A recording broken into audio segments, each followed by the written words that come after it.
Some people seem born to achieve whatever they want.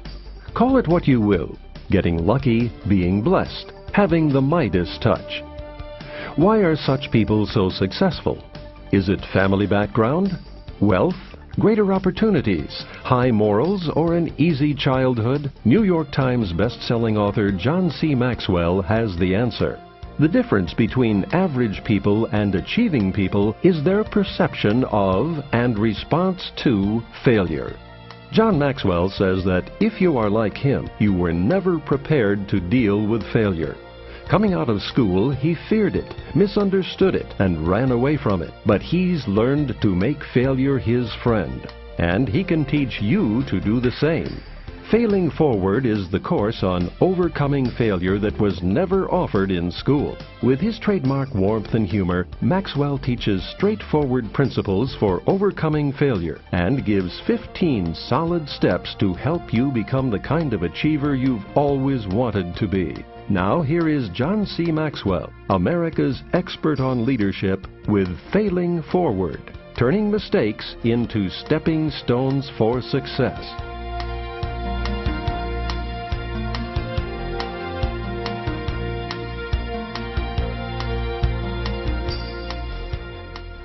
Chapter 1. What's the main difference between people who achieve and those who are average? What makes achievers excel? Why do some people skyrocket while others plummet? You can call it luck, blessing, or the Midas touch. But the truth is that some people just seem to achieve incredible things in spite of great difficulties. It doesn't matter what kind of work they do, wherever they are, they just seem to make things happen. Certainly all people like to think of themselves as above average, but achievers seem to leave average in the dust. But what makes the difference? Why do some people achieve so much? Is it family background? Having a good family growing up is not necessarily a good indicator of achievement. High percentages of successful people come from broken homes. Is it wealth? No. Some of the greatest achievers come from households of average to below average means. Is it opportunity? Two people with similar gifts, talents, and resources can look at a situation and one person will see a tremendous opportunity while the others see nothing. Opportunity is in the eye of the beholder. Is it high morals? I wish that were the key, but it's not. I've known people with high integrity who achieve little, and I've known scoundrels who are high producers. Is it the absence of hardship?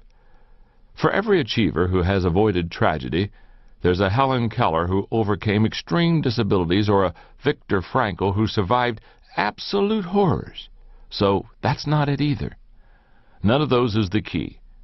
When it comes right down to it, I know of only one factor that separates those who consistently shine from those who don't. The difference between average people and achieving people is their perception of and response to failure. Throughout our time together, I want you to continually think of what I have just shared with you. In fact, I want to repeat it again, because it's the most important statement in the entire book. The difference between average people and achieving people is their perception of and response to failure. Nothing else has the same kind of impact on people's ability to accomplish their desires. How people see failure and deal with it impacts every aspect of their lives. Yet that ability seems difficult to acquire. Most people don't know where to start looking to get it. I haven't always been good at failing forward. It's certainly not something they tried to teach me in school. Take a look at some of my previous attitudes toward failure and see if your experience was similar. First, I feared failure. On the first day of class, when I was a college freshman, one professor walked in and boldly declared, "Half of you in this room will not pass this class." What was my first response? Fear. Up to that time, I had never failed a class, and I certainly did not want to start. So the first question I asked myself was, what does the professor want? School became a game that I wanted to win. Second, I misunderstood failure. As a child, I thought failure was a percentage. 69 and lower was failure, 70 and above was success. But failure isn't a percentage or a test. It's not a single event. It is a process. Third, I was unprepared for failure. When I graduated from college with my bachelor's degree, I wasn't at all prepared for what was ahead of me. I found that out in my first job. As the pastor in a small rural church, I did everything the people might expect of me and then some. But to be honest, I was as concerned about getting everyone to like me as I was with helping people. In the type of church I led, each year the people vote to decide whether to allow the leader to keep his job. And the leaders I had met loved to brag about the unanimous affirming votes that they received from their people. So imagine my surprise when the votes came back 31 yeses, 1 no, and 1 abstention. It was at that moment that I realized what an unrealistic view I had of success and failure. And as I've helped leaders to grow and develop through the years, I've seen that most people are in the same boat. In Leadership magazine, J. Wallace Hamilton states, "Failure is far more common than success. Poverty is more prevalent than wealth. And disappointment more normal than arrival." Right now, you're getting the chance to sign up with me for a class you never got a chance to take in school, one on failure. Because in life, the question is not if you will have problems, but how you're going to deal with your problems. Are you going to fail forward or backward? When I think of people who were able to look trouble in the eye and forge ahead, one of the first who comes to my mind is Mary Kay Ash. I admire Mary Kay. She overcame a lot of obstacles in her career, and she never let failure get the better of her. Mary Kay's first career was in direct sales, and she was quite successful. But she also found that it was difficult for a woman to progress in a corporate world, especially in the 1950s and early 1960s. So after 25 years of success, she decided to retire. But that didn't last long. By the time a month passed, she was stir-crazy. She was ready to start her own business. She decided on a cosmetic business that would give every woman who worked in it unlimited opportunities.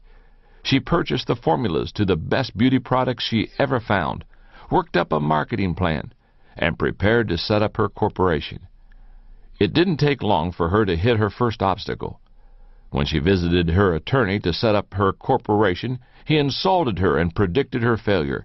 She got similar treatment from her accountant. Despite their attempts to discourage her, she moved ahead. She sank her $5,000 life savings into her new business. She put her husband to work on the administrative side of things as she worked feverishly to prepare the product, design the packaging, write the training, and recruit consultants. But then a month before she was open for business, her husband died of a heart attack right at their kitchen table. Most people would never have been able to go on after that. But not Mary Kay. She kept going.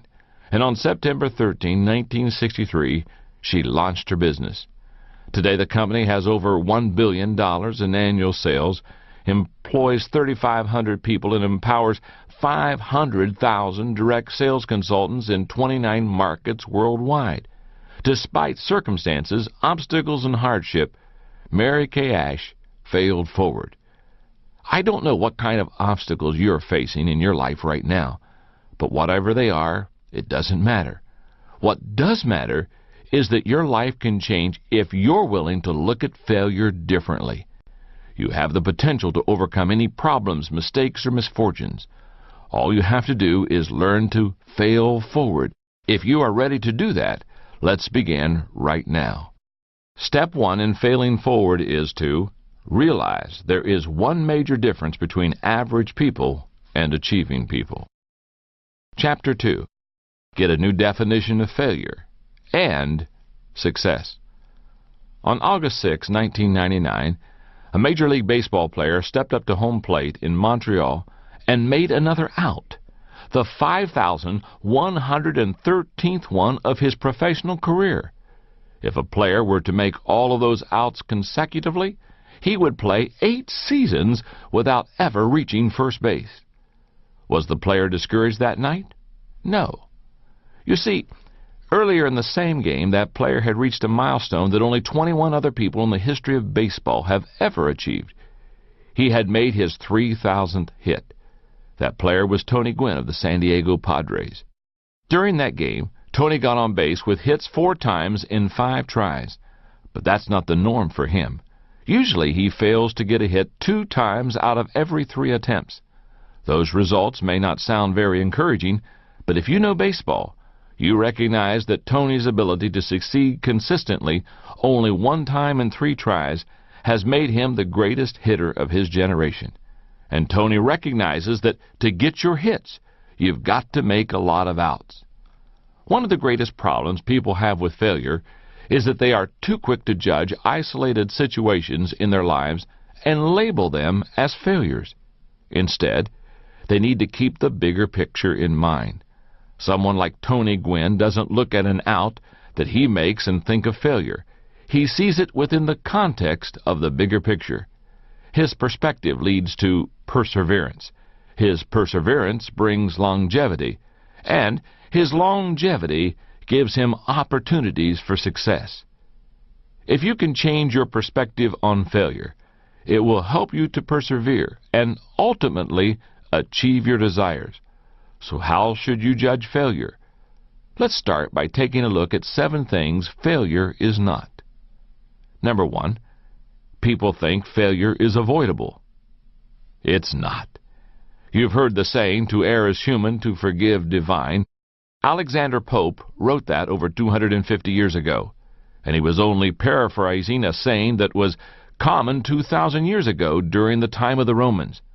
Things today are the same as they were then. If you're a human being, you're going to make mistakes. Number 2, people think failure is an event. It's not. Growing up, I thought that success and failure came in a moment. The best example I can think of is taking a test. If you got an F, it meant you failed. But I've come to realize that failure is a process. If you flunk a test, it doesn't mean you just failed a one-time event. The F shows that you neglected the process leading up to the test. In 1997, I wrote a book called The Success Journey. The thesis of the book is that success is not a destination, not a place where you arrive one day. Instead, it is the journey you take. And whether or not you succeed comes from what you do day to day. In other words, success is a process. Failure works the same way. It's not some place you arrive. It's how you deal with life along the way. Truly, no one can conclude that he's failed until he breathes his last breath. Until then, he's still in process, and the jury is still out. Number 3, people think failure is objective. It's not. When you err, what determines whether that action was a failure? The real answer is that you are the only person who can really label what you do a failure. It's subjective. Your perception of and response to your mistakes determine whether your actions are a failure. Number 4, people think failure is the enemy. It's not. Most people try to avoid failure like a plague, but it takes adversity to create success. NBA coach Rick Pitino states it even more strongly. Failure is good, he says. It's fertilizer. Everything I've learned about coaching, I've learned from making mistakes. Number 5, people think failure is irreversible. It's not. There's an old saying in Texas, it doesn't matter how much milk you spill as long as you don't lose your cow. In other words, mistakes are not irreversible. The problems come when you see only the spilled milk and not the bigger picture. People who see failure correctly take it in stride. Number 6, people think failure is a stigma. It's not. Mistakes are not permanent markers. I love the perspective of Senator Sam Ervin Jr. He remarked, "Defeat may serve as well as victory to shake the soul and let the glory out." That's the way we need to look at failure. When you make mistakes, don't let them get you down. And don't let yourself think of them as a stigma. Make each failure a step to success. Number 7, people think failure is final. It's not. Even what may appear to be a huge failure doesn't need to keep you from achieving. Take a look at the story of Sergio Zyman. Zyman, who successfully introduced Diet Coke, was also the same person who introduced New Coke. That move was an abysmal failure that lasted 79 days and cost the company about $100 million. People hated New Coke, and it caused Simon to have to leave the company. But Simon's problems with New Coke didn't keep him down. Eventually, the return of Coca-Cola Classic made the company even stronger, and in 1993, Simon was hired back to the company. If you tend to focus on the extremes of success and failure, and to fixate on particular events in your life, try to put things into perspective.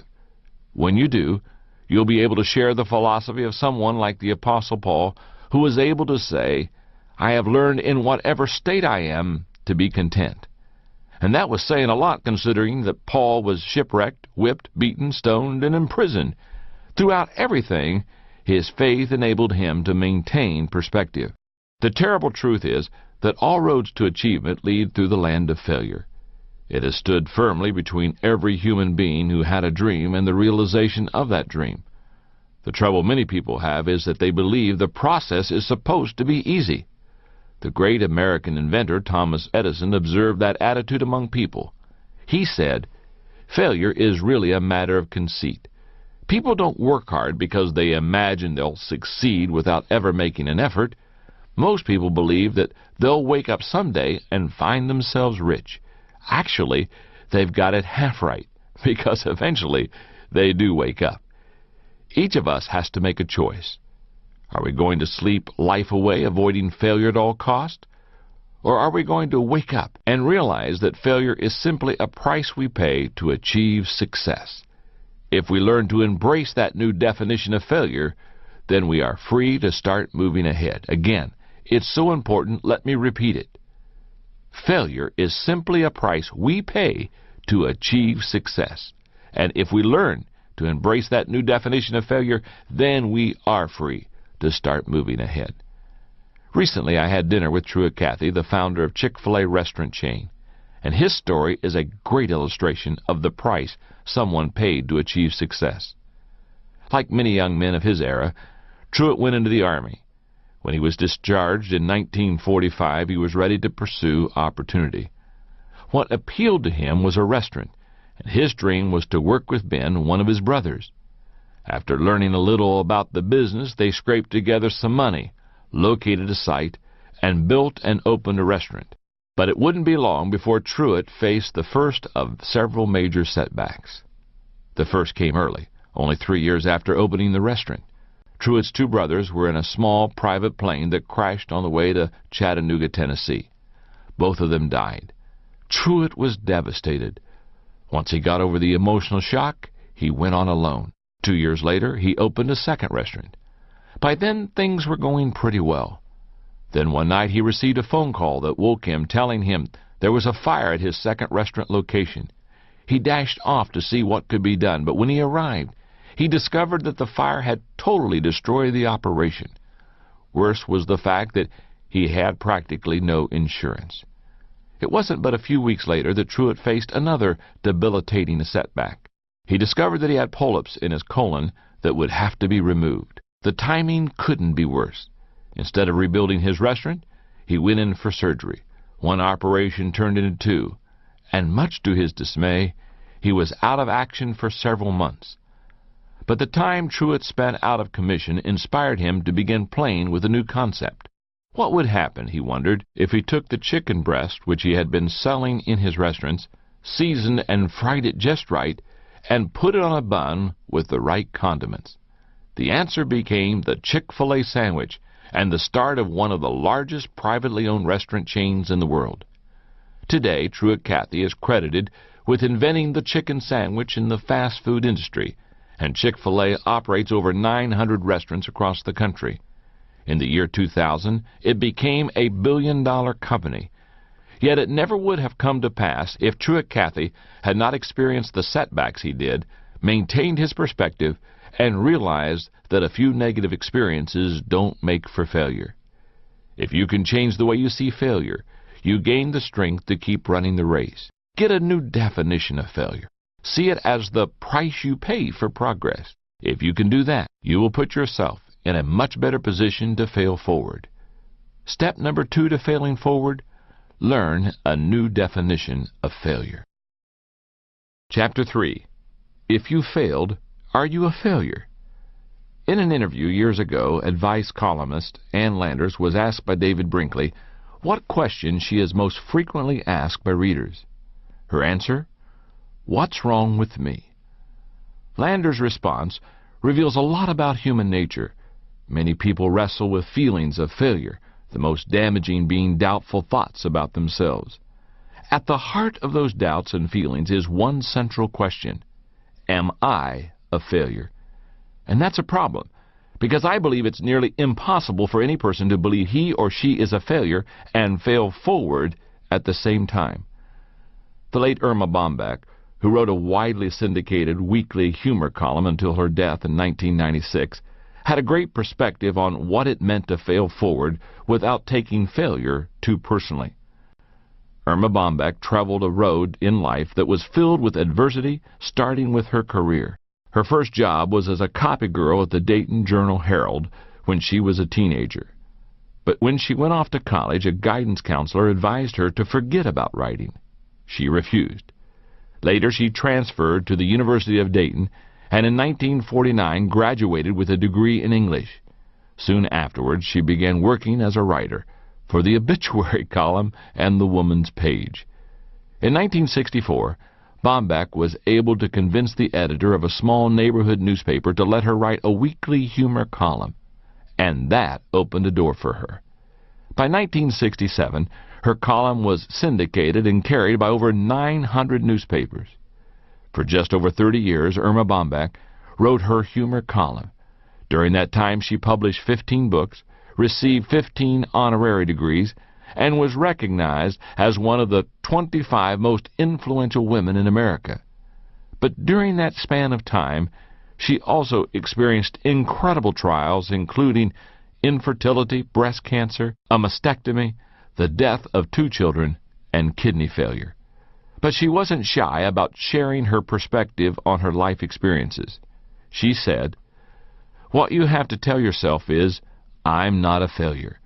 I failed at doing something." Now there's a big difference. Personally and career-wise, it's been a corduroy road. I've buried babies, lost parents, had cancer, and worried over kids. The trick is to put it all in perspective, and that's what I do for a living. That point of view kept Irma Bombeck going and writing through all the disappointments and pain. Every successful person is someone who failed yet never looked at himself as a failure. For example, Wolfgang Mozart was told by Emperor Ferdinand that his opera The Marriage of Figaro was far too noisy and contained far too many notes. Vincent van Gogh sold only 1 painting in his lifetime. Thomas Edison was considered unteachable, and Albert Einstein was told by a Munich schoolmaster that he would never amount to much. I think it's safe to say that all great achievers are given multiple reasons to believe they were failures. But in spite of that, they persevere. In the face of adversity, rejection, and failure, they continue believing in themselves and refuse to look at themselves as failures. There are 7 abilities achievers possess that enable them to fail, not take it personally, and keep moving forward. Number 1, achievers reject rejection. People don't give up trying because they don't base their self-worth on their performance. Instead, they have an internally based self-image. Rather than saying, "I am a failure," they say, "I missed that one," or "I made a mistake." To keep the right perspective, take responsibility for your actions, but don't take failure personally. Number 2, achievers see failure as temporary. For example, take the case of United States President Harry S. Truman. In 1922, he was 38 years old, in debt, and out of work. In 1945, he was the most powerful leader of the free world, occupying the highest office in the land. If he had seen failure as permanent, he would have remained stuck and never would have kept trying and believing in his potential. Number 3, achievers see failures as isolated incidents. When achievers fail, they see it as a momentary event, not a lifelong epidemic. It's not personal. So if you want to succeed, don't let any one incident color your view of yourself. Number 4, Achievers keep expectations realistic.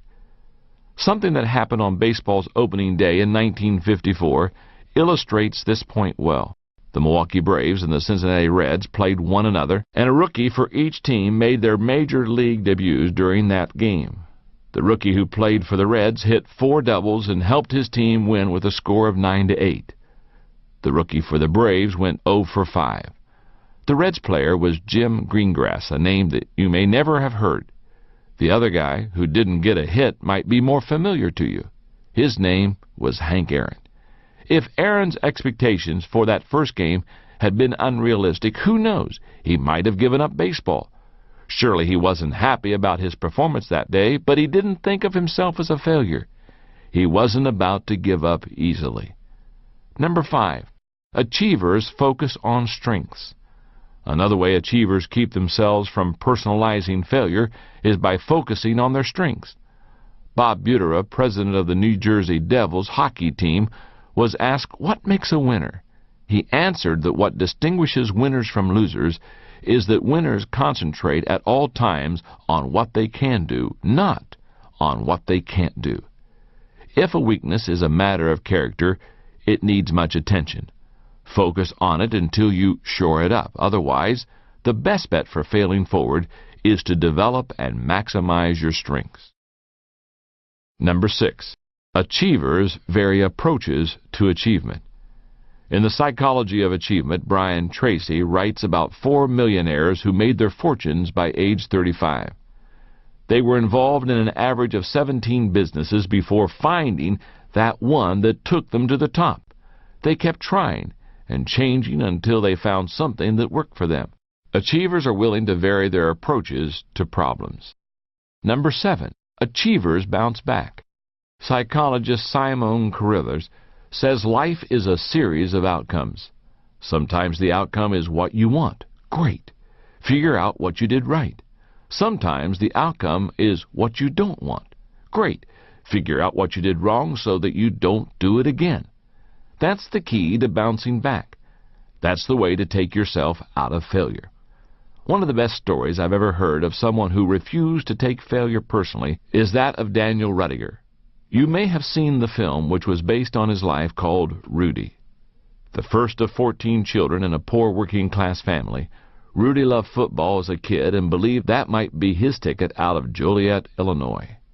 But his heart was much greater than his physique. He was slow, and at 5 feet 6 inches tall and 190 pounds, he wasn't exactly built for the game. As a senior, he began dreaming about attending Notre Dame and playing football there. But Rudy faced another problem. His grades showed less promise even than his physique. And for the next several years, Rudy changed his focus from one thing to another. He was more determined than ever to go to Notre Dame despite the criticism of his family, friends, and co-workers. He knew that he was not a failure, and he would find a way to go to South Bend. Eventually, Rudy quit his job, moved to South Bend, and managed to get into Holy Cross College, a community college affiliated with the university. He attended the college for 2 years and earned a 4-point average every semester before Notre Dame accepted him. He entered his dream school at age 26, 8 years after graduating from high school. With 2 years of sports eligibility remaining, he went out for football. He made the team as a scrub, one of the warm bodies that they put in practice to keep the good players sharp. But Rudy worked hard anyway. And in the final game of his final season, Rudy got to live his dream by getting into a game as a player. In the movie, Rudy Rudiger gets in for only one play at the end of the game. But that's not how it really happened. In real life, he had 2 chances to get the quarterback. The first play, he was too anxious and didn't execute the play. He failed. But once again, Rudy didn't let his failure make him a failure. He was determined to fail forward. When they snapped the ball the second time, he put the moves he'd rehearsed in his mind on the guy over him, and he sacked the quarterback. Overjoyed, the team carried him off the field in celebration. Rudy says it's the only time that has happened to a player in the history of Notre Dame football. The great thing about Rudy's story is that he doesn't have the athletic ability of Michael Jordan, nor is he a genius like Mozart, Van Gogh, Edison, or Einstein. He's just a regular person like you and me. The only reason he's an achiever instead of average is that he refused to let failure get the better of him. He learned that no matter how many times you fail, it doesn't have to make you a failure. Step number 3 to failing forward: remove the you from failure. Chapter 4. You're too old to cry, but it hurts too much to laugh. Just about everyone has heard of the Wright brothers. But what you may not know is that the Wrights, unknown with no university education, were not the leaders in aviation. They were obscure at best, and another man was expected to put the first manned airplane into the air. His name was Dr. Samuel Langley, an accomplished thinker, scientist, and inventor. He had published several important works on aerodynamics, and he possessed a vision for achieving manned flight. In 1898, he approached the United States War Department for funding to design and build an airplane to carry a man aloft. And they gave him a commission of $50,000, a huge sum at that time. His success seemed inevitable. On October the 8th, 1903, Langley expected his years of work to come to fruition. As journalists and curious onlookers watched, Charles Manley, the engineer who built the plane's engine, strode across the deck of a modified houseboat and climbed into the pilot's seat of a craft called the Great Aerodrome. The full-size motorized device was perched atop a specially built catapult designed to initiate the aerodrome flight into the air. But when they attempted the launch, part of the aerodrome got caught, and the biplane was flung into 16 feet of water a mere 50 yards away from the boat. At first, Langley didn't let that failure or the accompanying criticism deter him. 8 weeks later, in early December, he and Manley were ready to attempt the flight again. They had made numerous modifications to the aerodrome, and once more Manley climbed in the cockpit from the houseboat's deck, ready to make history. But as before, disaster struck. This time the cable supports to the wing snapped as the plane was launched. The craft caught again on the launch rail, and it plunged into the river upside down. Manley nearly died. Langley said afterward, "I have brought to a close the portion of the work which seemed to be specifically mine." In other words, Langley had given up. Just 2 weeks later, Orville and Wilbur Wright, uneducated, unknown, and unfunded, flew their plane Kitty Hawk over the sand dunes of North Carolina. What happened in the life of Samuel Langley occurs in the lives of many people today. They allow failure to get the better of them emotionally, and it stops them from achieving their dreams. Let's face it, failure can be very painful, sometimes physically and more often emotionally. Seeing part of your vision fall flat really hurts. And if people heap ridicule on top of your own hurt feelings, you feel even worse. For many people, the pain of failure leads to fear of failure. And if fear overcomes you, it's almost impossible to fail forward. The inaction that results when people are stopped by fear takes on many forms. Here are the 3 most common ones I've observed. Number 1, paralysis. Some people simply stop trying to do anything that might lead to failure. President Harry S. Truman said, "The worst danger we face is the danger of being paralyzed by doubts and fears." People whose fear paralyzes them give up any hope of moving forward. Number 2, procrastination. Other people maintain the hope of progress but simply never get around to following through. Procrastination steals a person's time, productivity, and potential. As President John F. Kennedy said, "There are risks and costs to a program of action, but they are far less than the long-range risk and cost of comfortable inaction." Procrastination is too high a price to pay for fear of failure. Number 3, purposelessness. Tom Peters, co-author of In Search of Excellence, says there's nothing more useless than someone who comes to the end of the day and congratulates himself saying, "Well, I made it through the day without screwing up." Yet that's what many people who fear failure do. Rather than pursuing worthy objectives, they avoid the pain of making mistakes. And in the midst of that transition, They lose sight of any sense of purpose that they might have once possessed. As fear of failure and the resulting inactivity compounds, people exhibit additional negative side effects like self-pity, excuses, misused energy, and feelings of hopelessness. Many people are unable to overcome their fear because they focus on the wrong thing. They believe that what started their cycle of fear is the thing they should avoid to end it. But the problem is, you can't avoid fear, and you can't wait for motivation to get you going. To conquer fear, you have to feel the fear and take action anyway.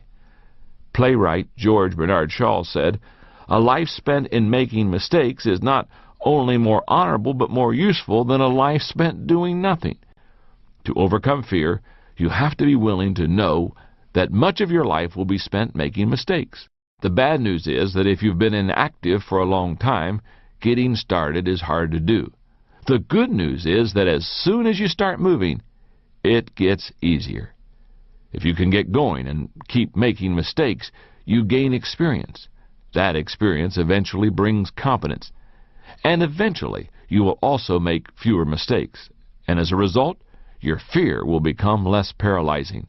But the whole process starts with action.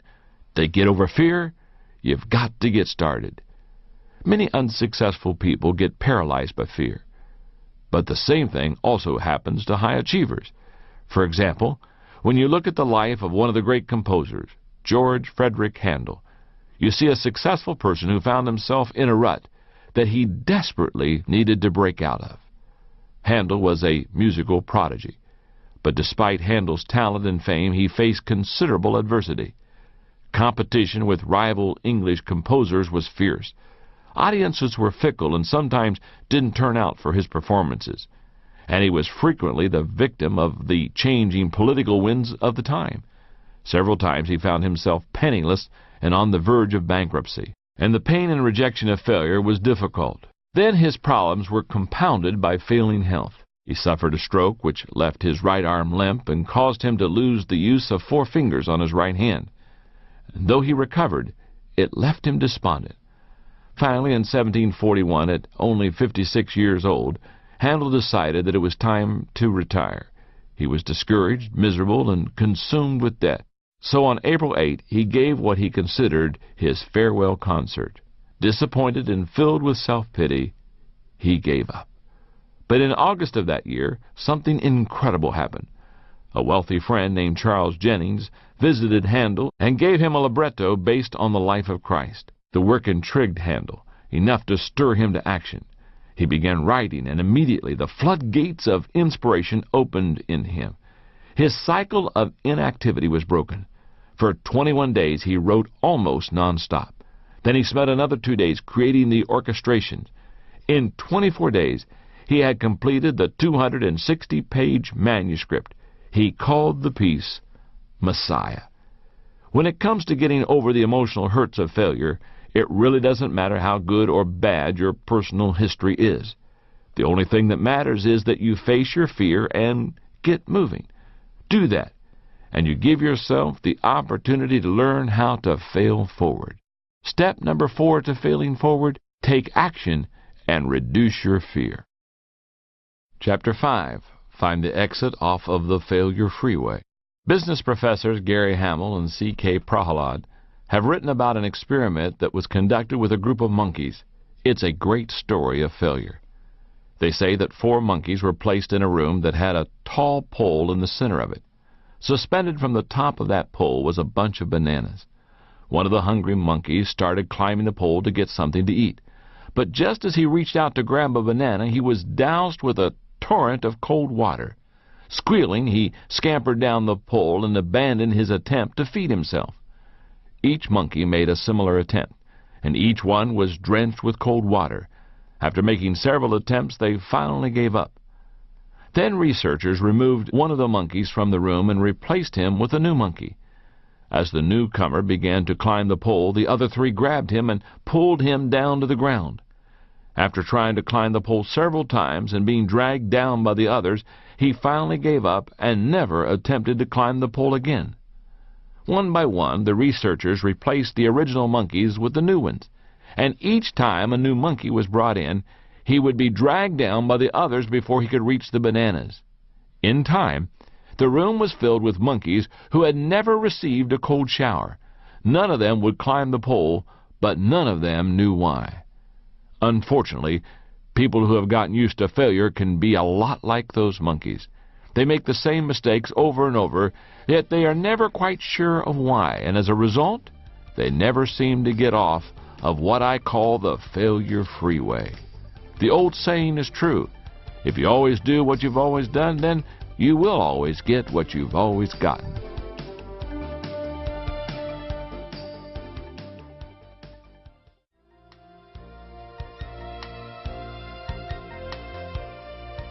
What starts people down the failure freeway is a common mistake, failure, or mess-up.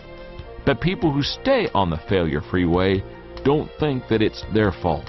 They see every obstacle or error as somebody else's fault, and as a result, they generally respond in one or more of the following ways.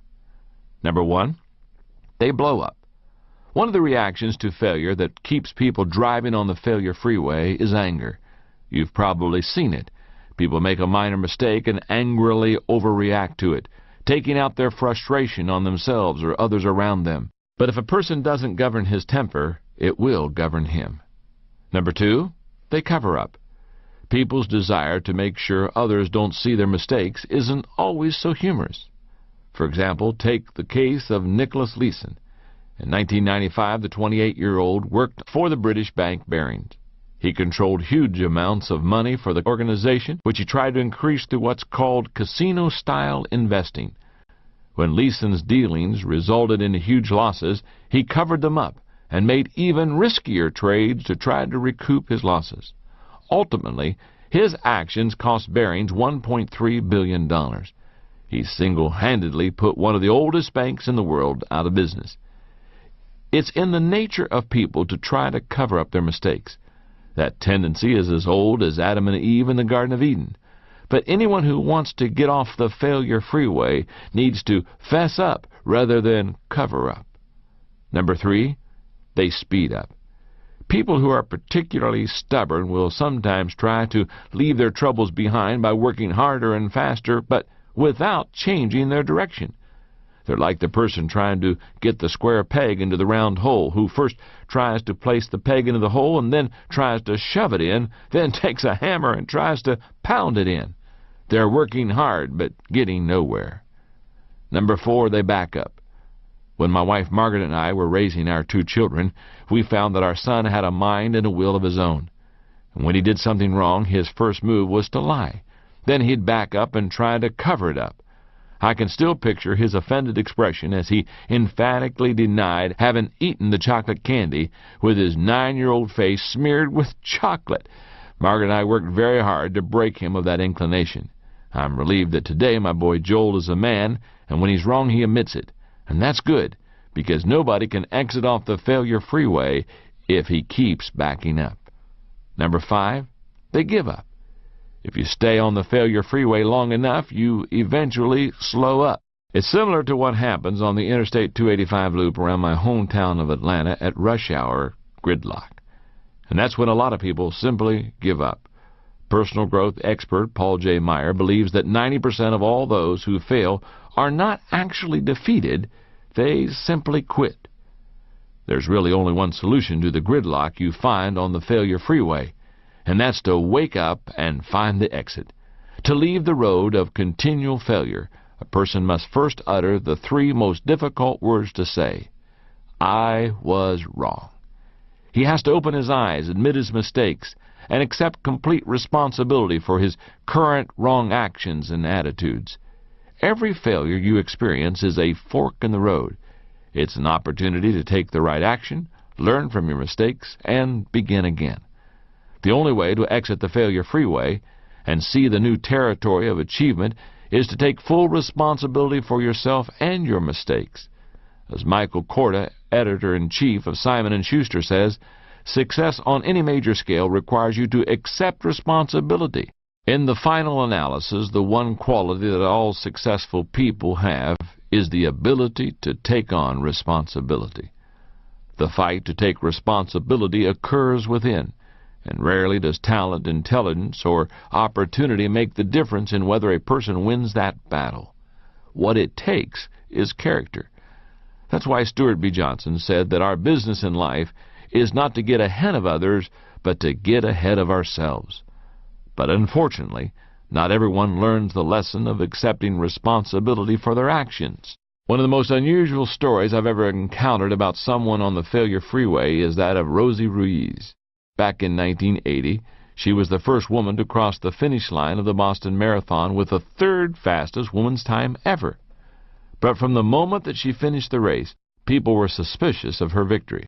The person most shocked was Jacqueline Garreau. Though not favored to win the race, Garreau had been training to run it for 3 years. And during the course of the race, she had pulled ahead of all the other women. But about a mile from the finish line, another woman suddenly appeared, running ahead of her. And that other woman, Ruiz, finished before her and was declared the woman's winner. The race officials were suspicious, and they immediately began to investigate. They found that Ruiz had qualified for the Boston Marathon by obtaining a fraudulent qualifying finish for the New York Marathon. They surmised that in the Boston race, Ruiz had simply jumped into a group of runners a mile from the finish line, never suspecting that she was actually ahead of all the other women. The Boston Athletic Association disqualified her, and a week later they awarded Garreau the winner's medal.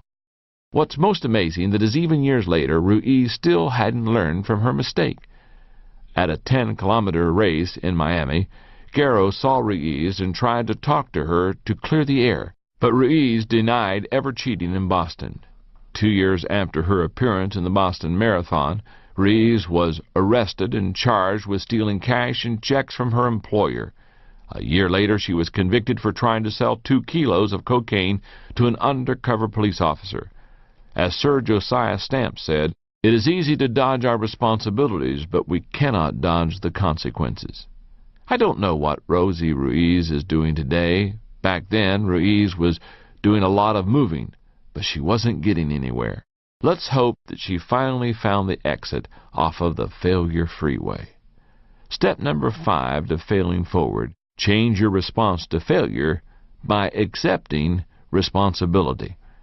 Let's take a moment and review the first 5 steps of failing forward, because it's my desire to teach you when you fail to fail forward instead of backwards. Step number 1, realize that there is one major difference between average people and achieving people.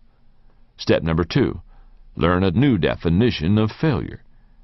Step number 3, remove the you from failure.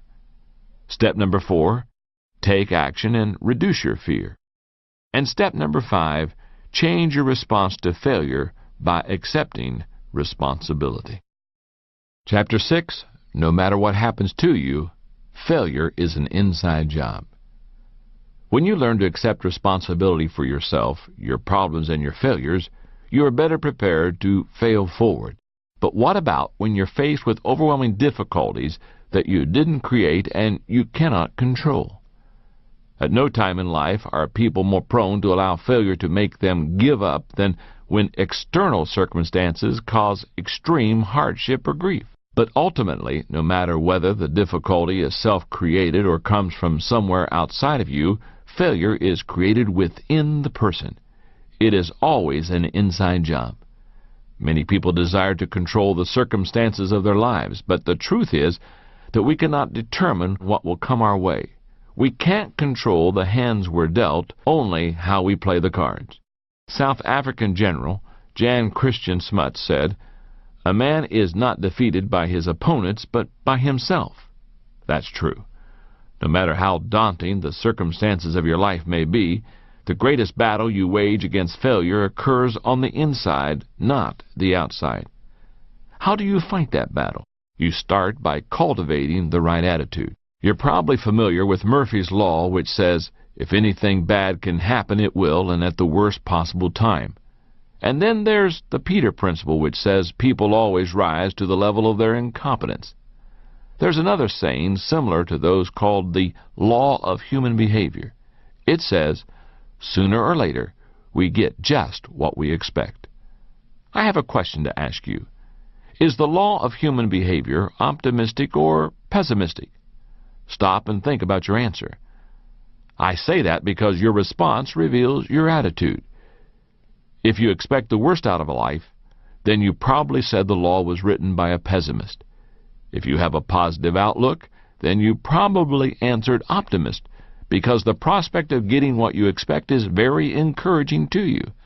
Your attitude determines your outlook. The first element in winning the internal battle against failure is to maintain a positive outlook. University of Pennsylvania psychology professor Martin Seligman, who has studied employees in 30 different industries, observes that people who bounce back are optimists. Let's face it, not everyone is naturally optimistic. Some people are born seeing the glass half empty rather than half full. But no matter what your natural bent is, you can become a more optimistic person. How do you cultivate optimism? By learning the secret of contentment.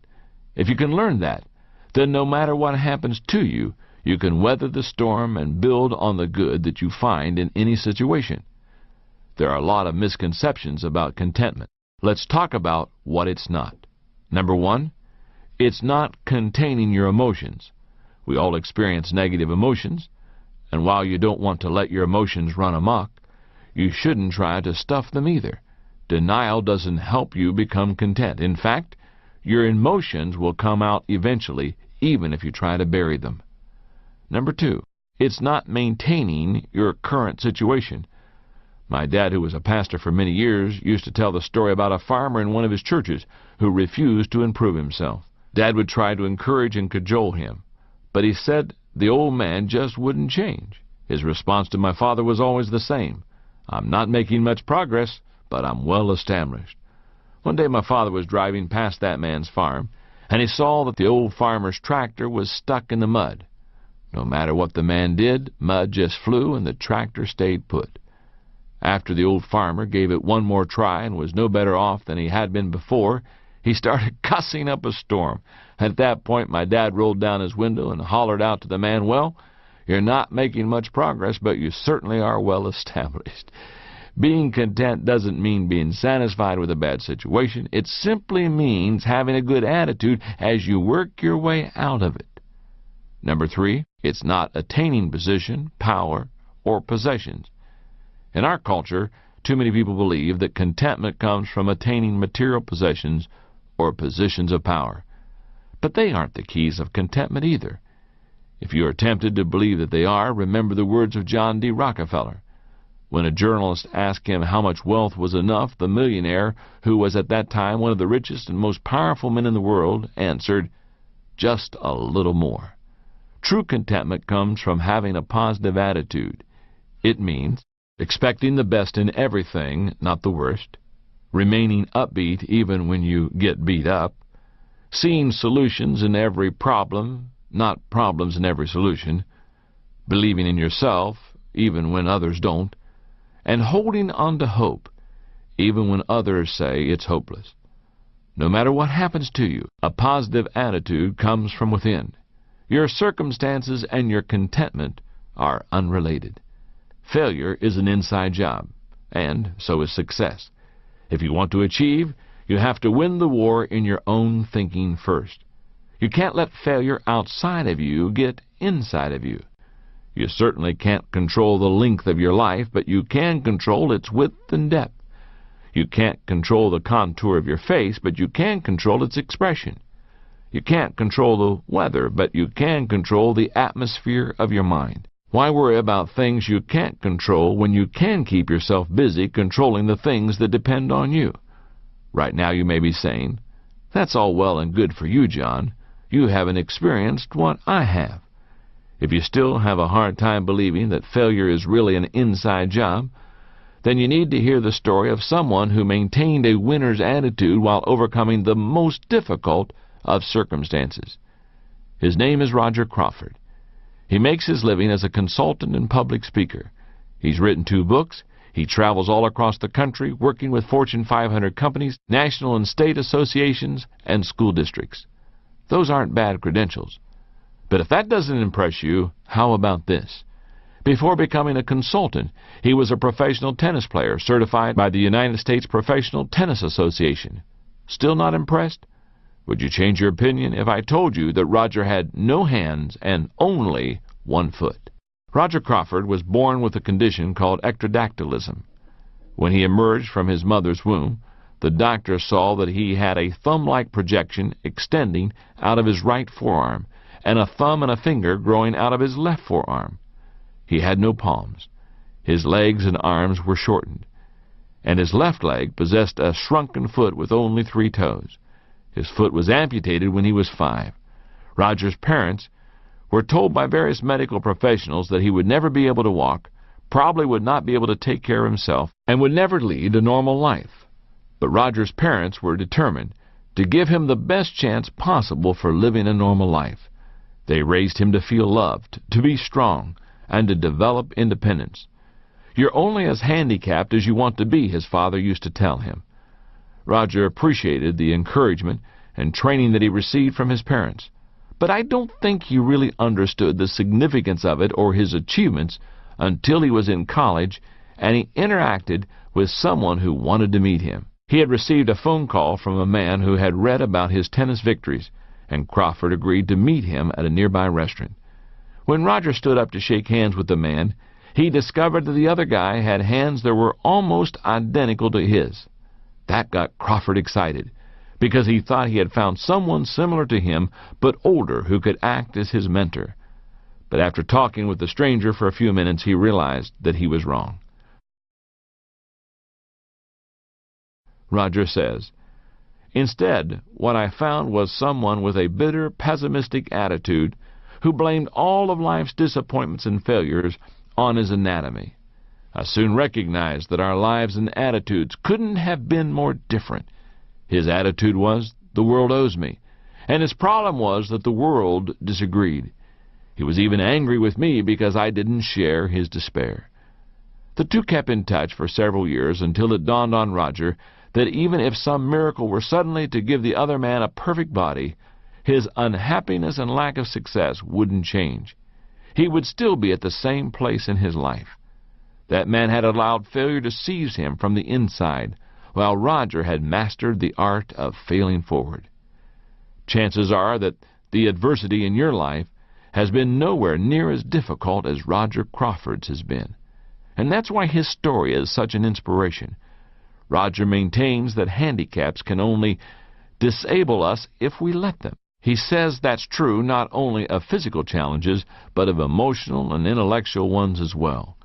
He believes that the real and lasting limitations are created in our minds, not our bodies. In other words, no matter what happens, failure is an inside job. Step number 6 to failing forward. Don't let failure from outside get inside of you. Chapter 7. Is the past holding your life hostage? When I get a bit of time off, one of the things I like to do is play golf.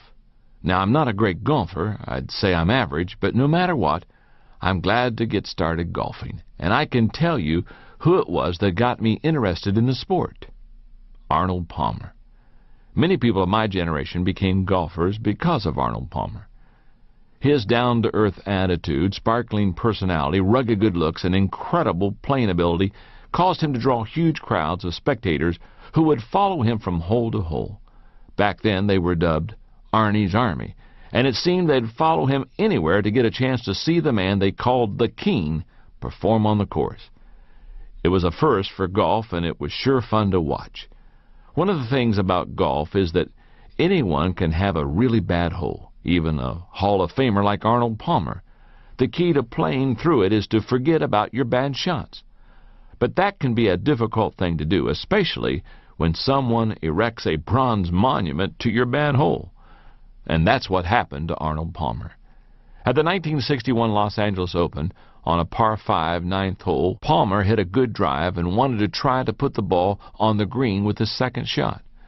With his 3-wood, Palmer hit what he believed was a good shot, but as the ball sailed, it faded to the right, hit a pole, and bounced out of bounds onto the driving range. Palmer dropped a ball, took a penalty stroke, and tried again. He hit another ball out of bounds. Again he dropped a ball and took a penalty stroke. He kept repeating this process until he finally put the ball on the green. By then he had accumulated 10 strokes. It took him 2 more strokes with his putter to hold the ball. He finished with a 12. And because of that, he went from a few strokes behind the leaders to scoring so poorly that he was out of the tournament. Today, nearly 40 years later, if you go to the 9th hole at the Rancho Park Golf Course in Los Angeles, you will find a bronze plaque that states, "On Friday, January 6, 1961, the first day of the 35th Los Angeles Open, Arnold Palmer, voted Golfer of the Year and Pro Athlete of the Year, took a 12 on this hole." However, good golfers don't dwell on bad performances, not if they want to remain good golfers. And that has always been true of Arnold Palmer. Once when asked about his performance at the Open on hole 9, he commented, "That doggone plaque will be there long after I'm gone." But you have to put things like that behind you. That's one of the wonderful things about golf. Your next shot can be as good or bad as the last one, but you'll always get another chance. The same quality that makes professional golfers effective enables any person to overcome failure and become a strong achiever. The ability to put past events behind them and move on. That quality positions a person to tackle current challenges with enthusiasm and a minimum of hindering personal baggage. In contrast, people who are unable to get over previous hurts and failures are held hostage by their past. The baggage they carry around makes it very difficult for them to move forward. It may sound like I'm making light of what happened to you in the past. I'm not. I know that people suffer genuine tragedies in this imperfect world. They lose children, spouses, parents, and friends, sometimes under horrible circumstances. People contract cancer, multiple sclerosis, AIDS, and other debilitating diseases. They suffer unspeakable abuses at the hands of others. All of those things are true. But tragedies don't have to stop a person from possessing a positive outlook, being productive, and living life to the fullest. One man is born with severe handicaps and decides the world owes him, while another, such as Roger Crawford, goes on to become a tennis pro. One person who contracts AIDS bitterly gives up on life, while another, such as basketball's Magic Johnson, builds his business and enjoys his family life.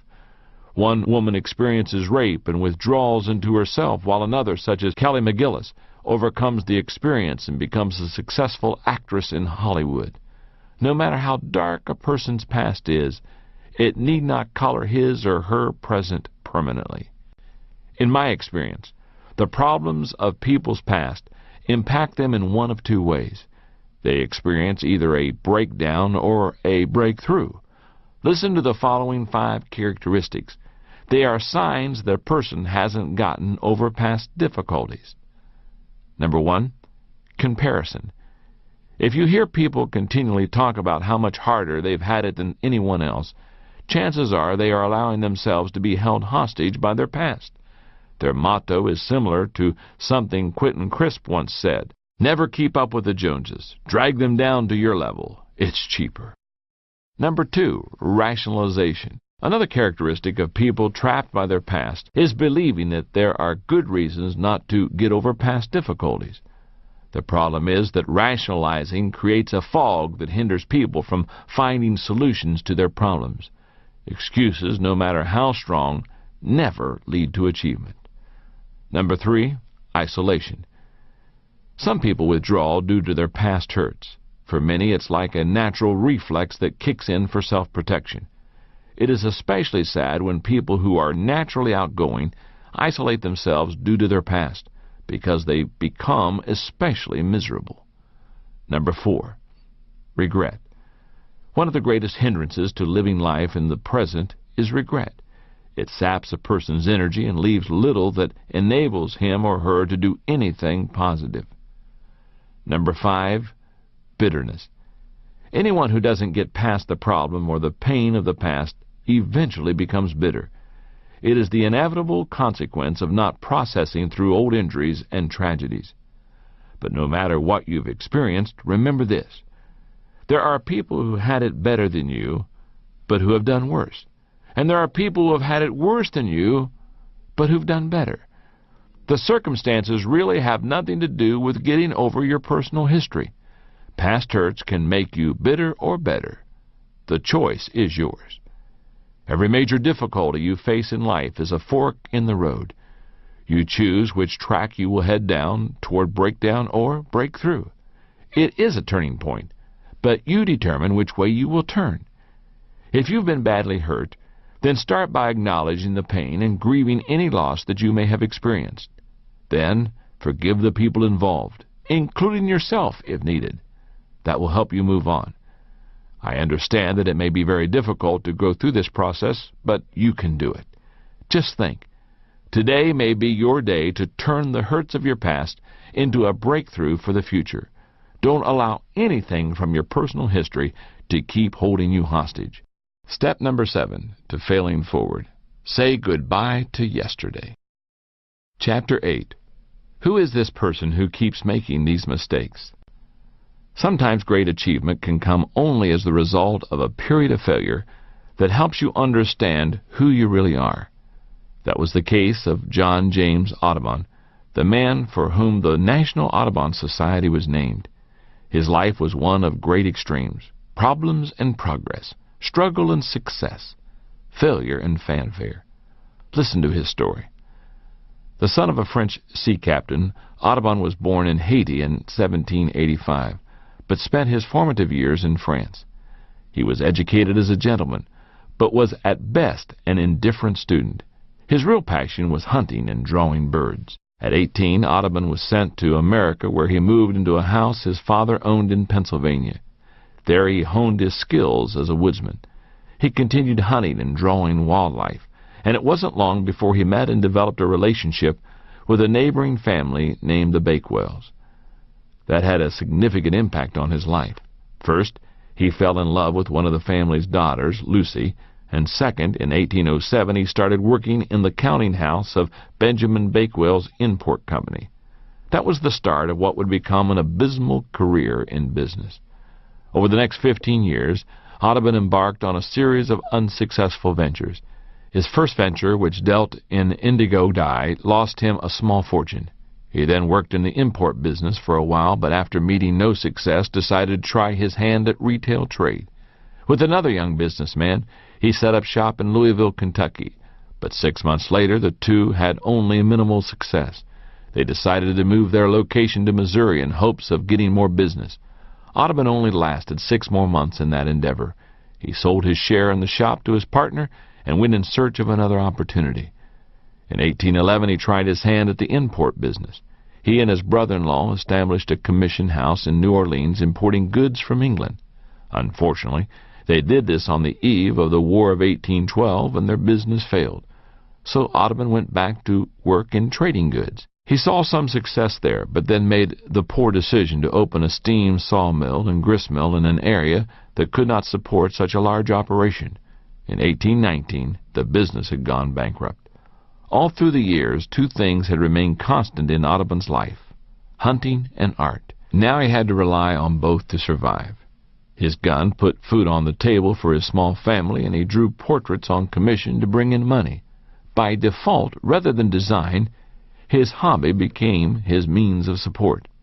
It was then, in 1820, that Audubon had what he called his great idea. He decided to create a comprehensive and complete printed collection of all American birds based on his paintings. They would be life-size and shown in their natural surroundings.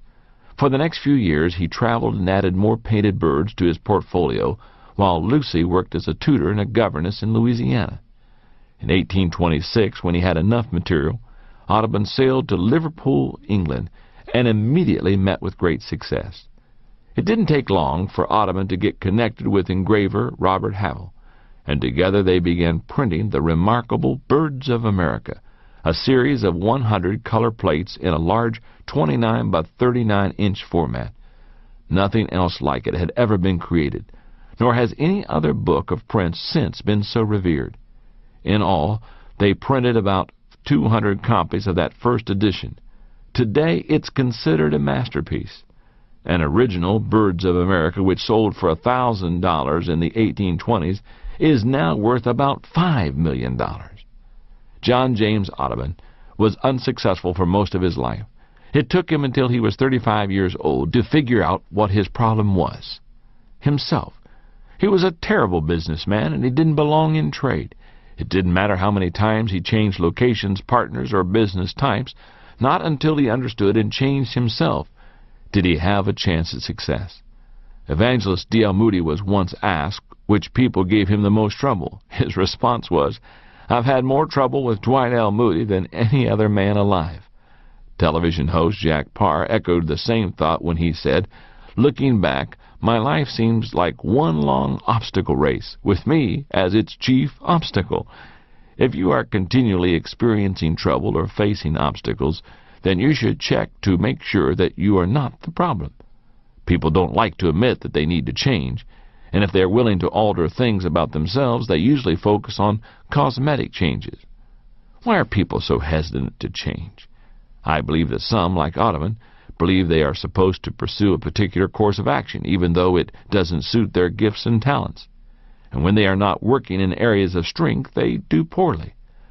Others are not self-aware and don't even know what their strengths are.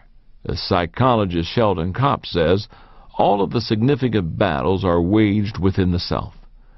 To have an opportunity to reach your potential, you must know who you are and face your flaws. Allow me to help you do that.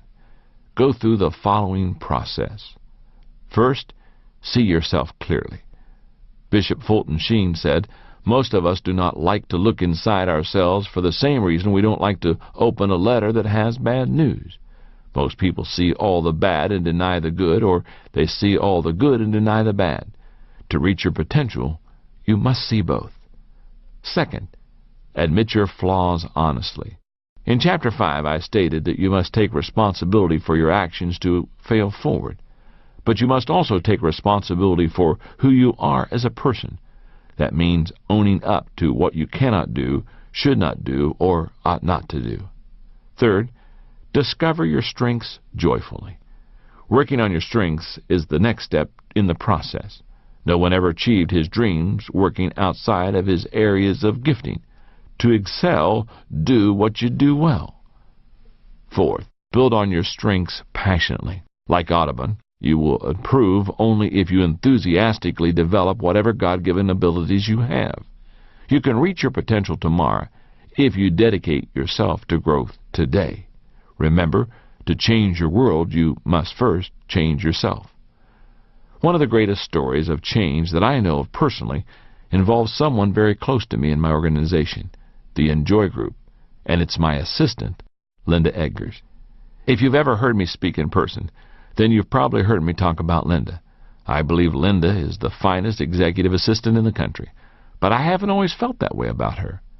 A few years ago, we experienced a rocky time in our history, and the fact that we work together now is a strong testament to her willingness and ability to take a hard look at herself, make some changes in her life, and become the kind of person she desired to be. Linda first began working for me in the mid-1980s when I was leading Skyline Church in San Diego. She began working in the church's financial office. When she attended a conference of mine on leadership, Linda realized that she felt called to work full-time with me at Enjoy. She approached me after the conference and shared her thoughts with me. Later, when Enjoy was big enough, we brought her on staff. Linda immediately became an impact player for us. Under the leadership of Dick Peterson, now the COO of the Enjoy Group and president of the Enjoy Conferences and Resources. Linda did whatever was asked of her, and that was just about everything. As we grew, she took on greater and greater responsibility, and by the early 1990s, she was Dick's right hand. Then suddenly one day Linda quit.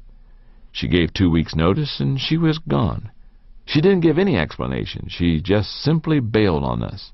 Dick and I were shocked. A few weeks later I found out that Linda had gone to work for an accountant friend of mine as his secretary. I was amazed because she had always been passionate about the kind of work we did. Then something even more surprising happened.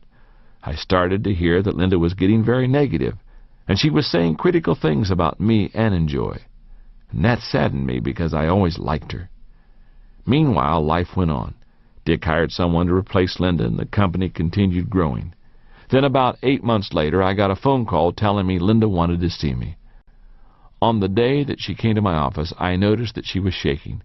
And as she talked, she started to cry. First, she apologized for all the negative things that she had been saying. And then she told me why she had quit and what had led to her feelings of bitterness. Dick and I talked about it, and we offered to hire her back, but it would be in a different capacity.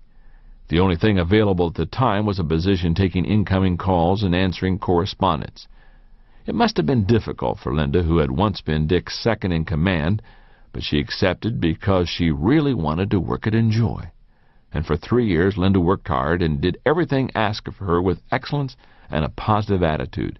And over time, she began to assist Dick more and more. When I left the pastorate at Skyline in 1995 to devote myself full-time to the Enjoy group, I needed to hire a new assistant, and one of the people I considered was Linda. I knew she was highly competent. The only issue I needed to settle was whether I could trust her unconditionally. It didn't take me long to settle the issue. I knew I wanted Linda to be my assistant. If you would ask Linda today, she'd tell you that the turning point for her was the day that she looked at herself in the mirror and realized that she needed to make some changes in her life, starting with her attitude. She knows that if she hadn't, she never would have gotten the opportunity to do the work that God put her here to do. Linda continues to amaze me. I marvel at what she is capable of doing, and every time I make a positive impact on anyone with a conference or a book, she is a part of it. I wouldn't trade her for anyone else in the world.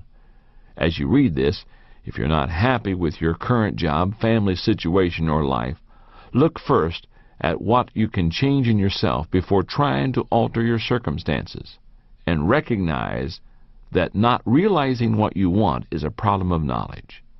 Not pursuing what you want is a problem of motivation. Not achieving what you want is a problem of persistence. If you know who you are, make the changes you must in order to learn and grow, and then give everything you've got to your dreams. You can achieve anything your heart desires. Step number 8 to failing forward. Change yourself, and your world changes. Chapter 9. Get over yourself. Everyone else has. One of the biggest changes that must be made by people who desire to fail forward is turning their attention away from themselves and toward helping others. You could call that process getting over yourself. A few years ago, I saw a wonderful movie called Mr. Holland's Opus that beautifully illustrated that whole process. The movie is the story of Glenn Holland, a young musician who desires to make it to the big time as a composer. But when money gets tight and he needs to take care of his family, he reluctantly seeks employment as a teacher. That job, which he takes only on a temporary basis, becomes his life. Through the course of the movie, he discovers that he wants to share his love for music with his students, and in the process, he discovers himself. The pivotal point of the movie comes when Mr. Holland's teaching position gets eliminated due to cutbacks, and he suddenly realizes he has reached middle age.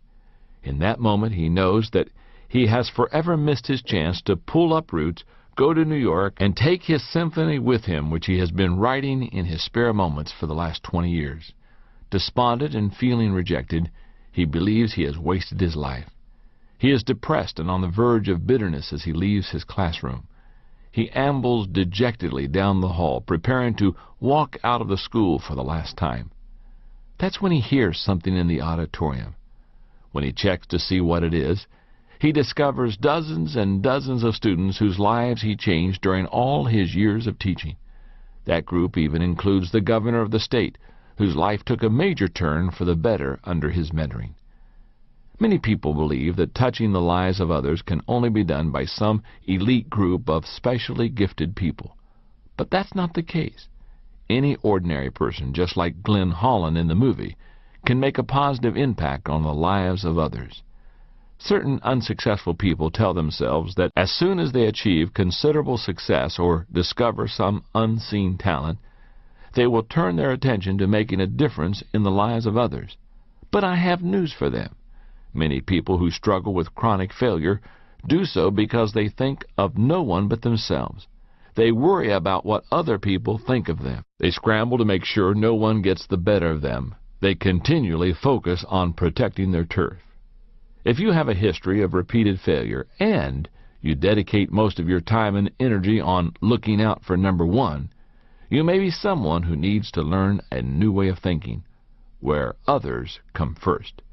If you suspect that a selfish streak is preventing you from achieving your goals and dreams, you may need to change and improve your approach to success. First, you need to think about others rather than yourself. One of the greatest causes of negative thinking and poor mental health is self-absorption. Selfishness ultimately hurts not only the people around a self-focused person, but also the selfish person, him or herself. It inclines the person toward failure because it keeps him in a negative mental rut. That is the reason that Dr. Carl Menninger responded the way he did when someone asked, "What would you advise a person to do if he felt a nervous breakdown coming on?" Most people expected him to reply, "Consult a psychiatrist," since that was his profession. To their astonishment, Menninger replied, "Lock up your house, go across the railway tracks, find someone in need, and do something to help that person." My friend Kevin Myers says, "Most people are too insecure to give anything away." I believe that's true. Most people who focus all their attention on themselves do so because they feel that they're missing something in their lives, so they're trying to get it back. Developing a giving spirit, as Menninger implies, helps a person to overcome some of those feelings of deficiency in a positive and healthy way. If you follow sports these days, you've heard a lot of talk about the selfishness of professional athletes. The recent criticism has been especially harsh toward pro basketball players because the feeling is that too many players possess a me-first mentality. The simple truth is that when competition is fierce, selfishness will make it almost impossible for a team to win. It ultimately produces failure. If talent alone won championships, then the Los Angeles Lakers of the late 1990s would have earned one.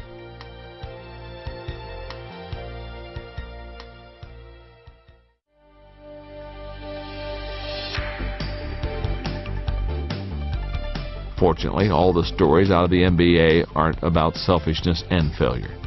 If you look at the 1999 NBA champs, the San Antonio Spurs, you can see that their victory came because the man who had been their best player for a decade knew the importance of getting over himself.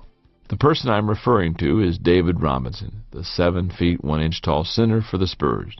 In his 10 years in the NBA, Robinson has earned just about every type of award that there is for a professional basketball player. He has also been named one of the 50 greatest players in the NBA history. Despite all of Robinson's personal achievements, the one thing he had never won was an NBA championship, until the 1999 season. How did he do it? By giving up the ball offensively and allowing another player, Tim Duncan, to be the hero. During the 1999 playoffs, teammate Avery Johnson commented, "What we have in David Robinson is the ultimate team player, the ultimate winner. He threw his ego out and became a totally different player for the good of the team." In 1999, Robinson put up the lowest averages of his career, but the result of Robinson's unselfishness was success for everyone on the team. If you want to win and overcome failure, you've got to get over yourself and begin helping others. How can you turn your focus from yourself and start adding value to others? You can do it by, number one, putting others first in your thinking. When you meet people, is your first thought about what they'll think of you or how you can make them feel more comfortable? At work, do you try to make your coworkers or employees look good? Or are you more concerned about making sure that you receive your share of credit? When you interact with family members, whose best interest do you have in mind? Your answers show where your heart is. In order to add value to others, you need to start putting others ahead of yourself in your mind and heart. If you can do it there, you will be able to put them first in your actions. Number two, finding out what others need. How can anyone add value to others if he or she doesn't know what they care about? Listen to people. Ask them what matters to them, and observe them. If you can discover how people spend their time and money, you'll know what they value. And when you know people's values, you can add value to them. Number three, meeting the needs of others with excellence and generosity. The final step requires concrete action. Once you know what matters to people, do your best to meet their needs with excellence and generosity. Offer your best with no thought toward what you might receive in return. When I think of some of the great figures in history who were able to minister to people's needs and perform great service, one of the first who comes to my mind is John Wesley, the 18th century Briton who founded the Methodist movement. He was a great leader and served God unselfishly his entire life. But there's someone else in his family whom I consider to have been more selfless than he, and in fact made his achievements possible through her service. That person was John's mother, Susanna Wesley. At age 19, she married Samuel Wesley, a young clergyman who came to be regarded as one of the finest scholars of his day. They set up their household and they began their life together. Before long, Susanna bore them their first child, and then many more followed. Unfortunately, their hopes were greater than their prospects, and they spent nearly 50 years of marriage together, barely scraping by financially. In those days, middle-class women didn't work outside of the home. But Susanna had more than a full-time job nonetheless. She dedicated herself selflessly to caring for her family. She ran the household, managed the finances, and oversaw their modest farming efforts. And she did this while continuing to have numerous children. Over the course of 21 years, she gave birth to 19 children, and 10 of them survived. Despite all the work that Susanna Wesley performed for her family, the most important thing she did was educate her children. For 6 hours every day except Sunday, she dedicated herself to the moral and intellectual instruction of her 3 sons and 7 daughters. She made it the object of her life. Her acts were incredibly selfless, and in the process she had given up a lot. But the results found in her children speak for themselves. Charles was an influential clergyman and has been called one of the greatest hymn writers of all time. And John is considered by many to have shaped England more than any other person of his generation. In our current times, you may not be able to give your family the kind of time Susanna Wesley did, but that's not important. What matters is that you give all you can to the people who are important to you. And you can only do that if you learn to get over yourself. Be more concerned with what you can give rather than what you can get, because giving truly is the highest level of living. Step number 9 to failing forward. Get over yourself and start giving yourself. Chapter 10. Grasp the positive benefits of negative experiences. Working artists David Bayliss and Ted Orland tell a story about an art teacher who did an experiment with his grading system for 2 groups of students. It is a parable on the benefits of failure. Here's what happened. The ceramics teacher announced an opening day that he was dividing the class into 2 groups. All those on the left side of the studio, he said, would be graded solely on the quantity of work they produced. All those on the right side solely on its quality. His procedure was simple. On the final day of class, he would bring his bathroom scales and weigh the work of the quantity group. 50 pounds of pots received an A, 40 pounds a B, and so on. And those being graded on quality, however, needed to produce only 1 pot, albeit a perfect one, to get an A. Grading time came, and a curious fact emerged. The works of the highest quality were all produced by the group being graded for quantity. It seems that while the quantity group was busily churning out piles of work and learning from their mistakes, the quality group had sat theorizing about perfection, and in the end had little more to show for their efforts than the grandiose theories of a pile of dead clay. It doesn't matter whether your objectives are in the area of art, business, ministry, sports, or relationships. The only way you can get ahead is to fail early, fail often, and fail forward.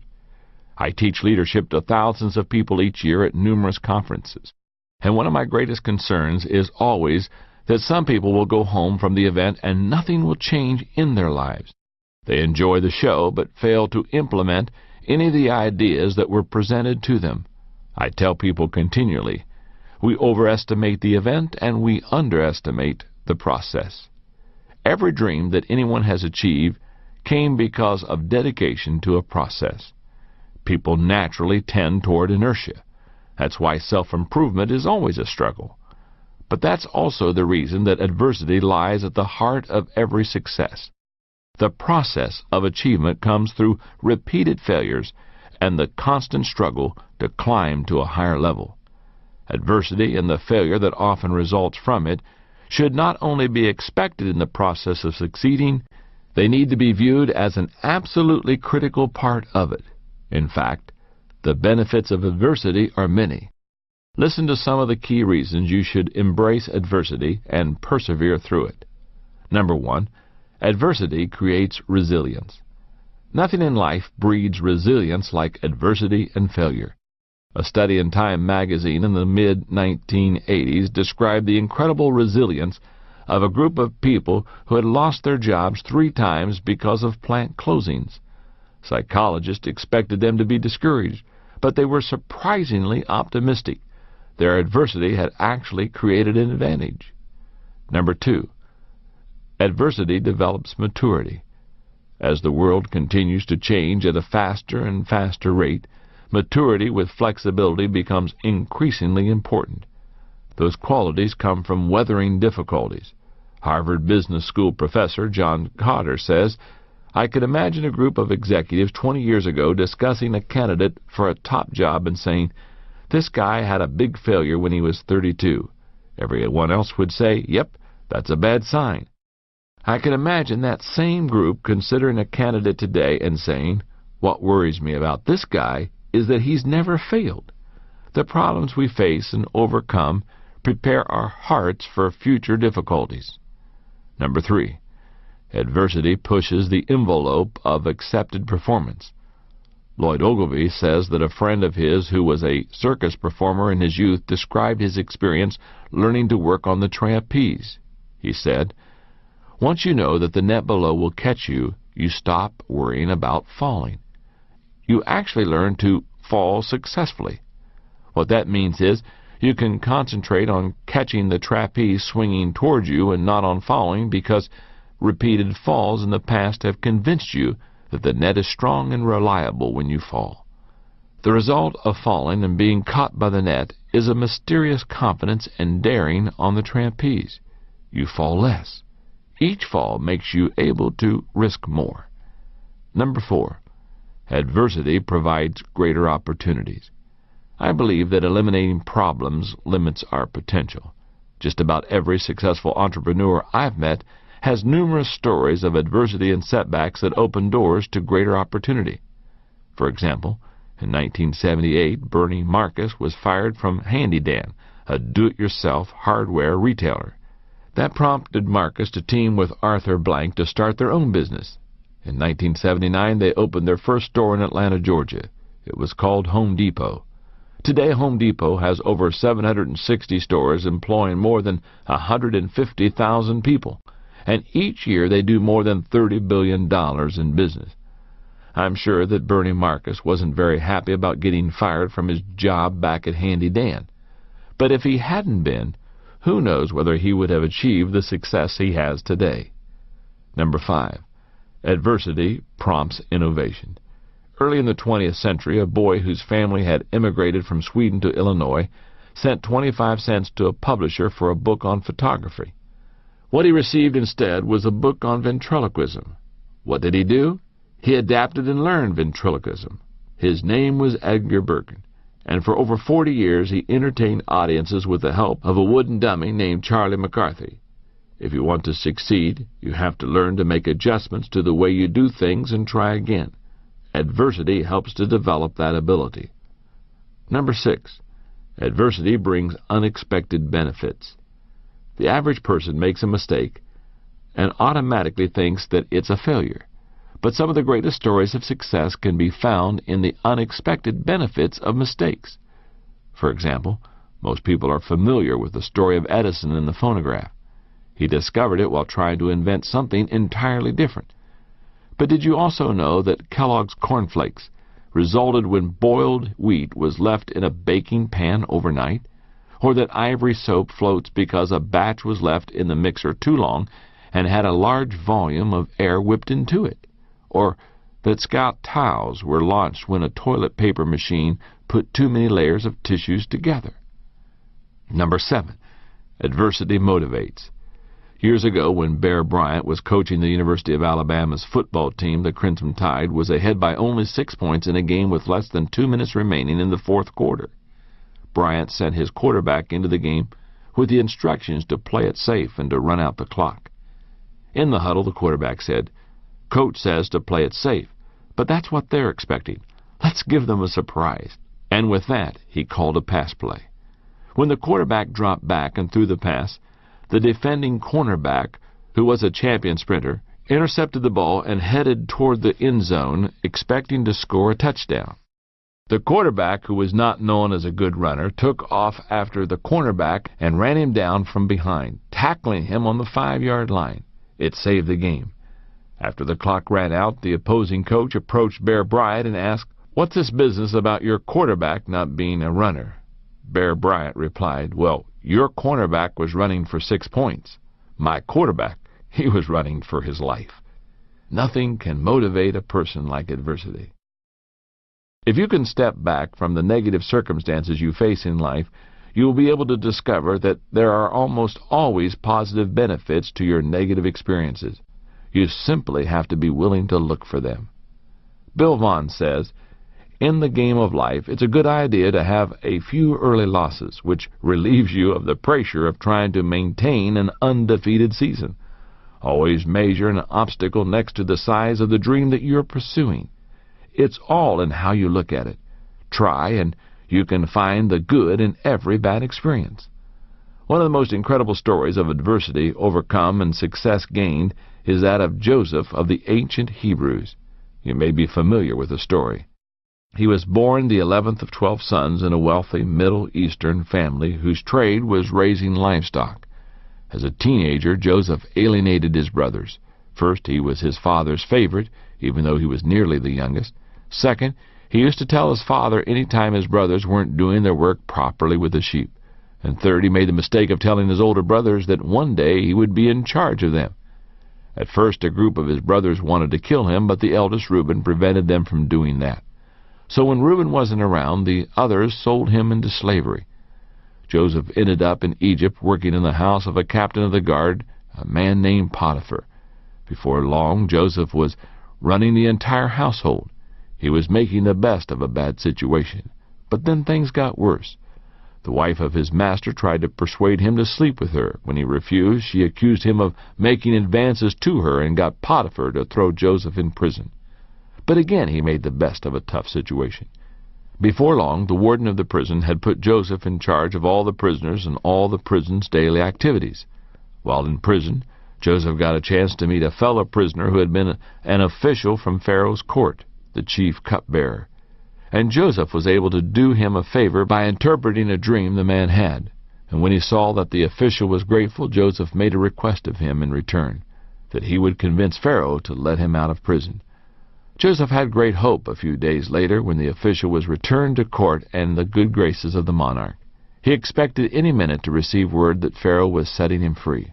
But 2 years passed before the cupbearer remembered Joseph, and he did so only because Pharaoh wanted someone to interpret one of his dreams.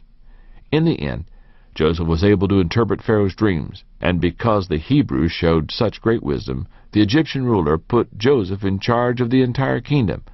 When his brothers traveled to Egypt for relief from famine 20 years after selling him into slavery, they discovered that their brother Joseph was not only alive, but second in command of the most powerful kingdom in the world.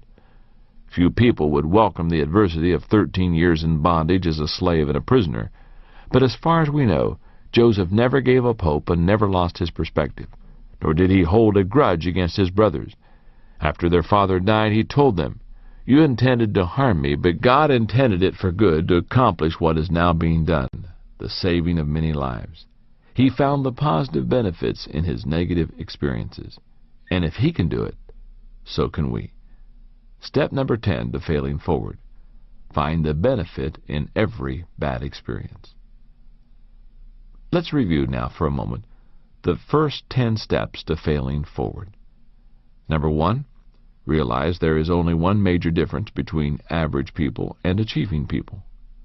Number 2, learn a new definition of failure. Number 3, remove the you from failure. Number 4, take action and reduce your fear.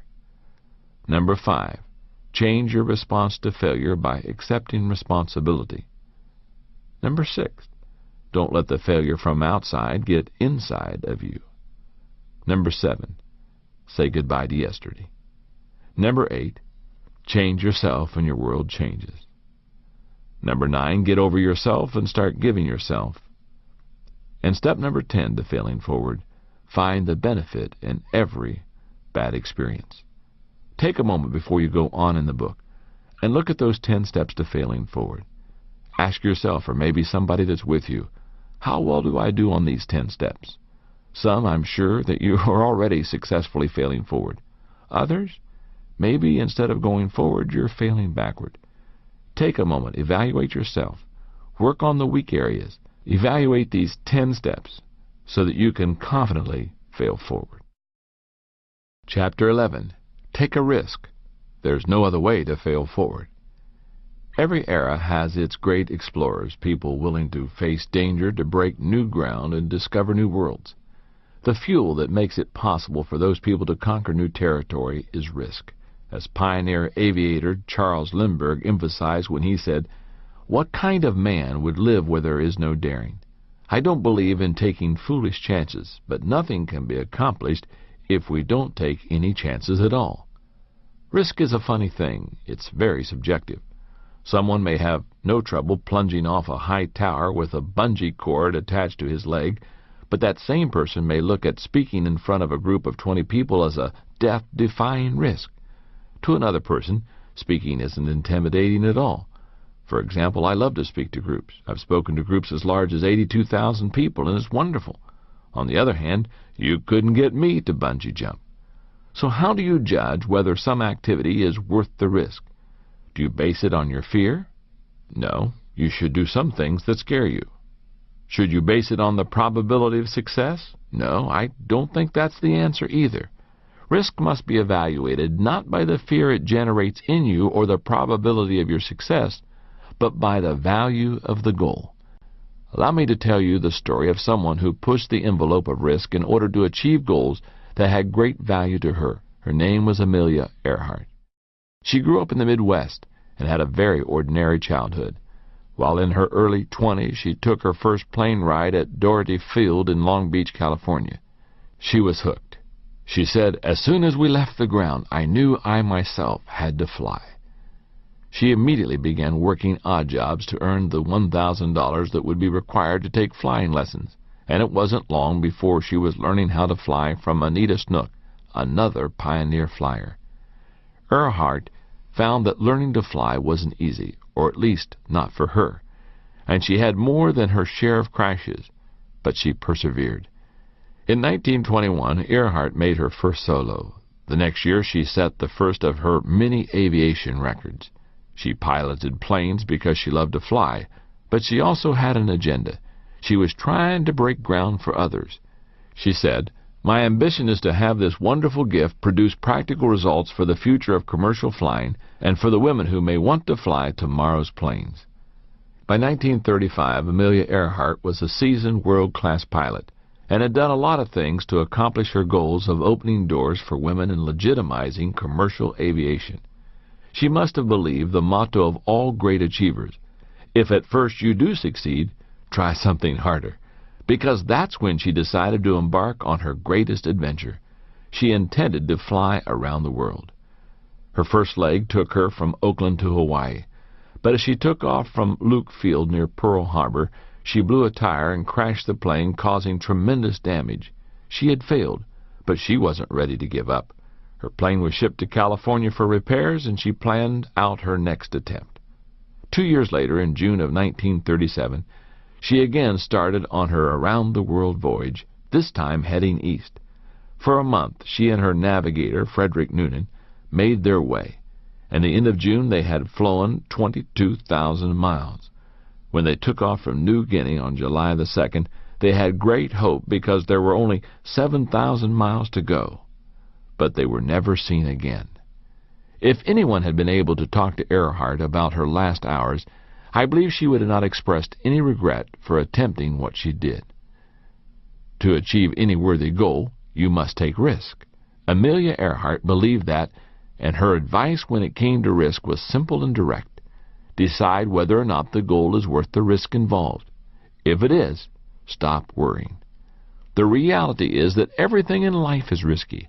If you want to avoid all risk, then, well, don't ride in an automobile. They cause 20% of all fatal accidents. Don't travel by air, rail, or water. 16% of all accidents result from these activities. Don't walk in the street. 15% of all accidents occur there. And, well, I guess you shouldn't stay at home. 17% of all the accidents happen there. You see, in life there are really no safe places or risk-free activities.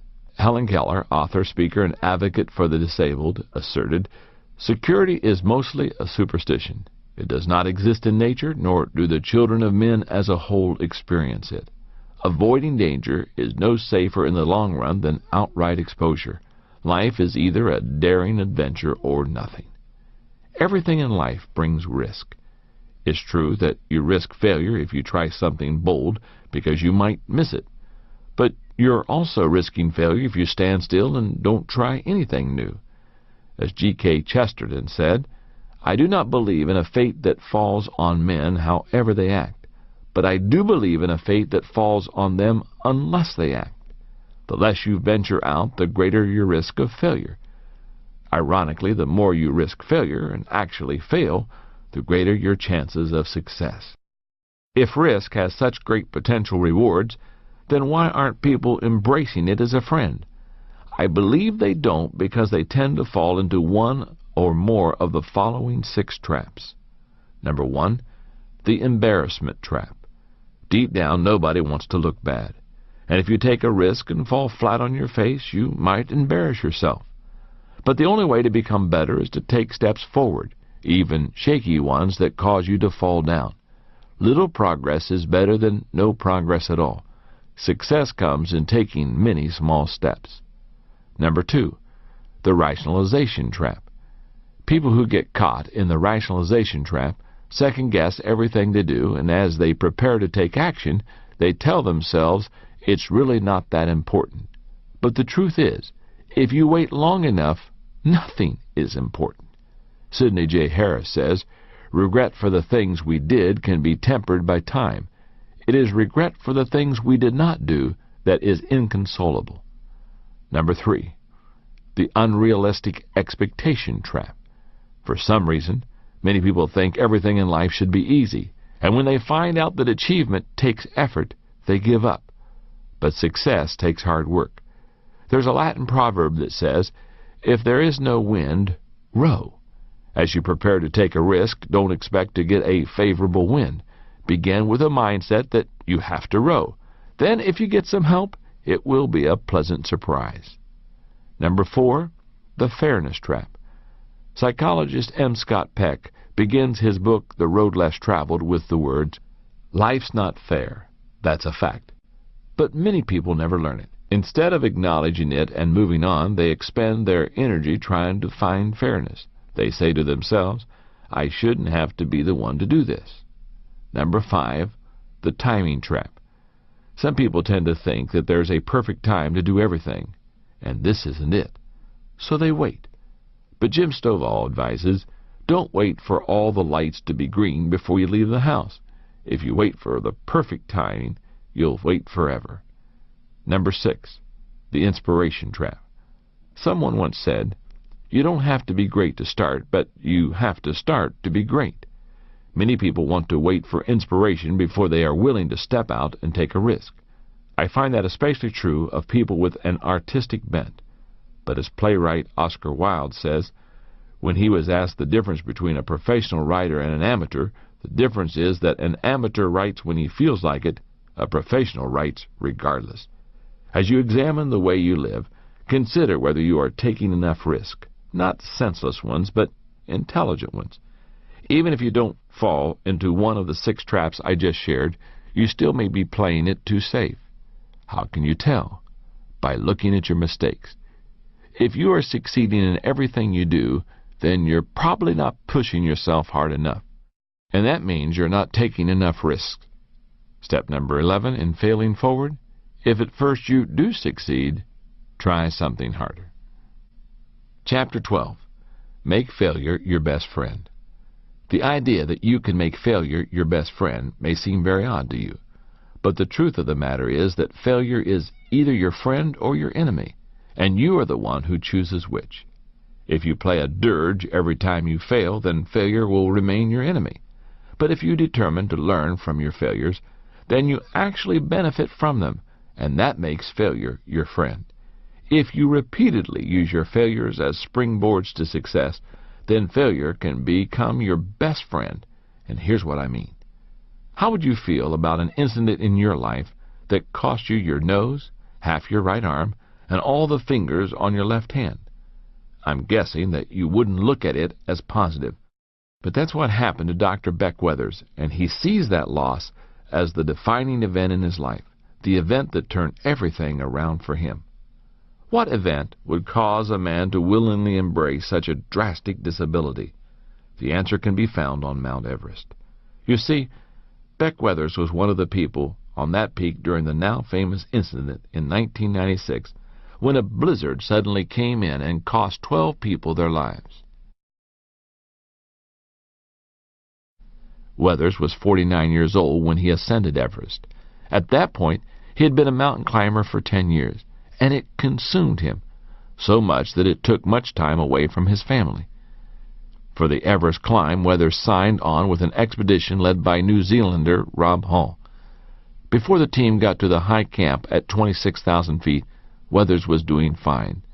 But as he ascended the peak on May 10th, Weathers realized that he was in trouble. As he went up the mountain, the altitude caused the lenses in his eyes to flatten out, and that made him blind.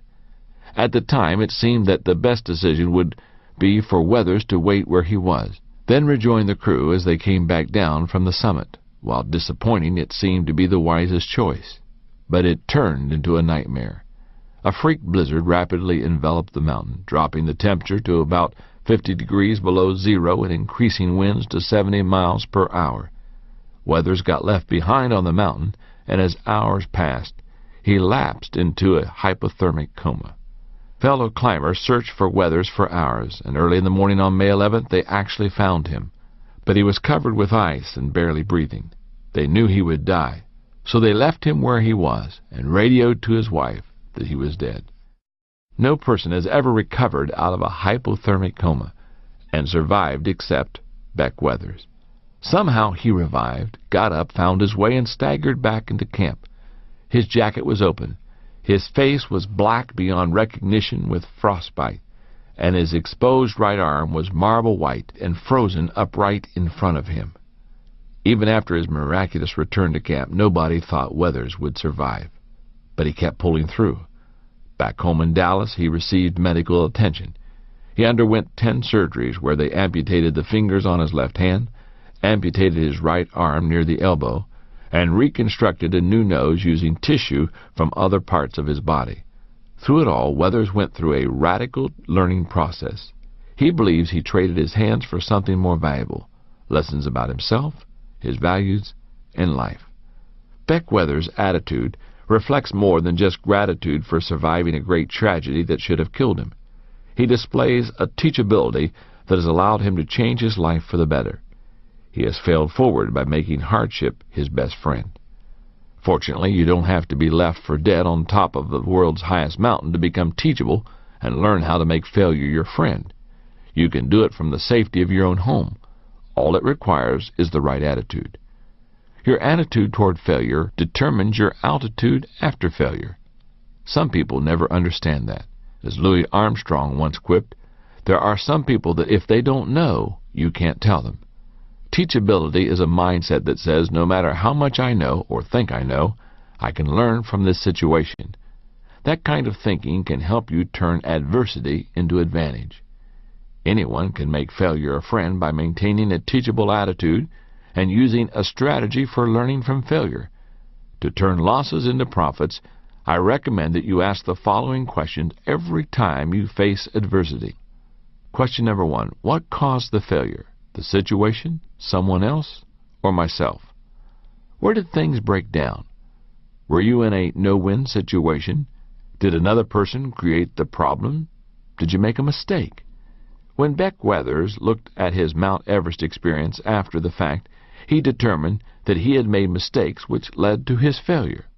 Always begin the learning process by trying to identify the cause of a problem. Question number 2.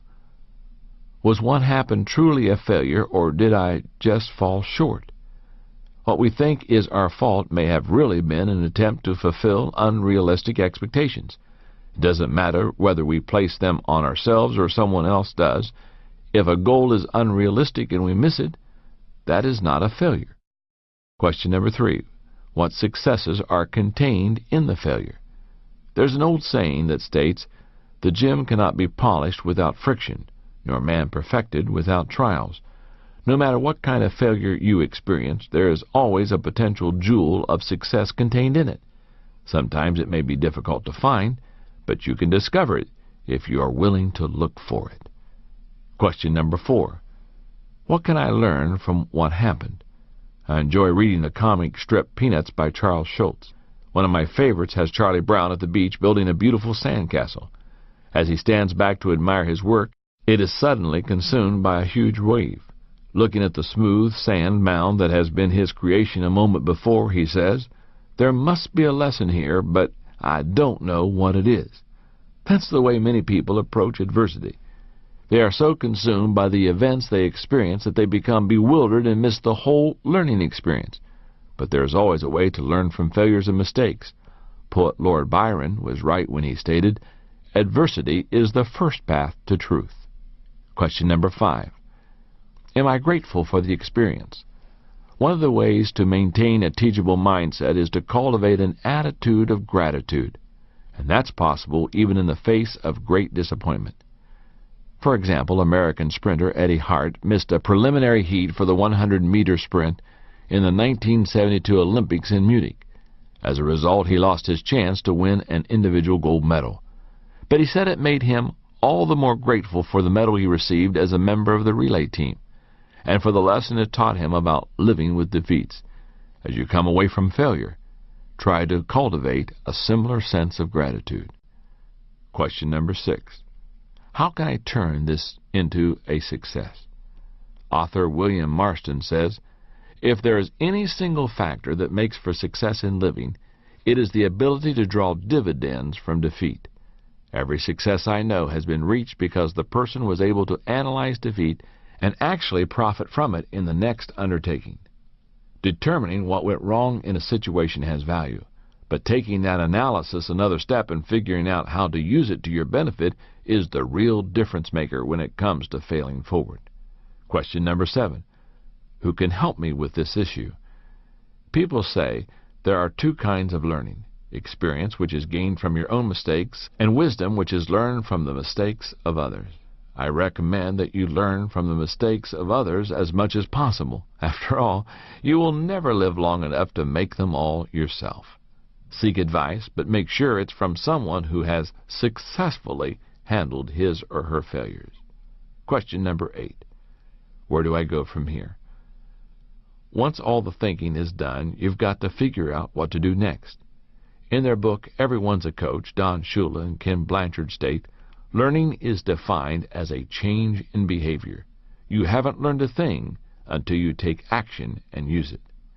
When you're able to learn from any bad experience and thereby turn it into a good experience, you make a major transition in life. For years, I've taught something that I think gives great insight on the subject of change. It says this: people change when they hurt enough that they have to, learn enough that they want to, and receive enough that they are able to. I learned the truth of that statement on a whole new level on December 18, 1998. While at my company's Christmas party, I felt an excruciating pain in my chest, and I suffered a serious heart attack. I honestly thought I wasn't going to make it that night. Although my heart attack was a painful and surprising experience, I feel that God was very good to me in that process. Several excellent physicians rallied around me and made it possible not only for me to survive, but to avoid any permanent heart damage. And I've learned a lot from it.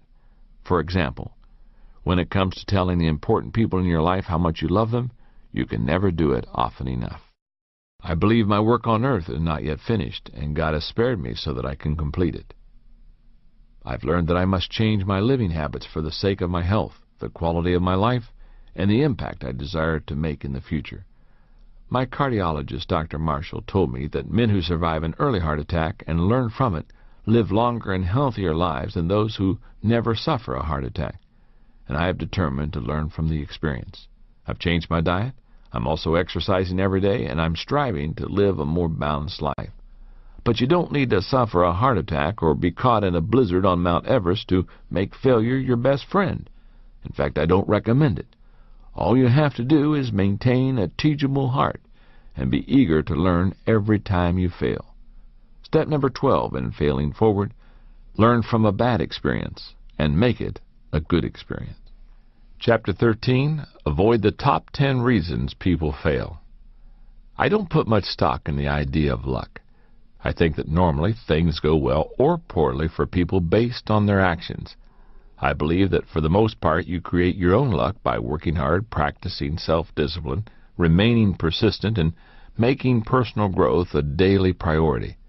Add to that the blessings of a loving God, and you don't need to think about luck. However, a few years ago I came across an article printed in the Los Angeles Times that almost made me change my mind about luck. Listen to what it said. Jolted, jilted, hammered in a car crash and robbed, Lawrence Hanratty was named Friday as the unluckiest man in New York. Nearly electrocuted in a construction site accident in 1984 that put him in a coma for weeks, Hanratty lost the lawyers fighting for his disability claim. One was disbarred, 2 died, and his wife ran off with her lawyer. Hanratty, who was spent years fighting heart and liver disease, had his car wrecked in a crash last year, and when police left the scene of the accident, he was held up and robbed. As if he hasn't tolerated enough hardship, 38-year-old Hanratty of Mount Vernon, New York, said an insurance company now wants to cut off his workers' compensation benefits, and his landlord has threatened to kick him out of his apartment. Depressed and suffering from agoraphobia, a fear of open spaces, Hanratty uses a canister of oxygen and takes 42 pills a day for his heart and liver ailments. Hearing that story kind of makes you want to find poor Lawrence to see if you can help him out in some way, doesn't it? But I think the experiences of Lawrence Hanratty are not typical of most people who continually fail or experience continual ongoing adversity. Why? Because most of the time the trouble we face is the result of our own negative actions. It's usually our own fault. Many people possess blind spots when it comes to knowing about themselves. Sometimes those blind spots apply to strengths, but more often people fail to see their own weaknesses, and that causes trouble. If you don't know you have a problem, then you can't work to fix it. I'd like to acquaint you with what I have observed to be the top 10 reasons people fail. As you listen, be open-minded and try to see yourself and your shortcomings in the descriptions that I give. Look for reoccurring issues in your life. As you do, you may find your Achilles heel. Number 1, poor people skills. By far the greatest single obstacle to success that I see in others is a poor understanding of people.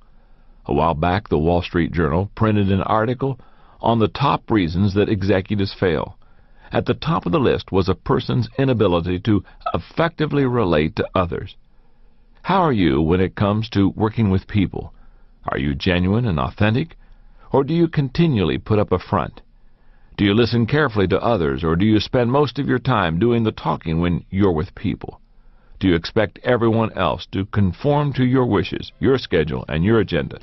Or do you look for ways to meet people on their terms?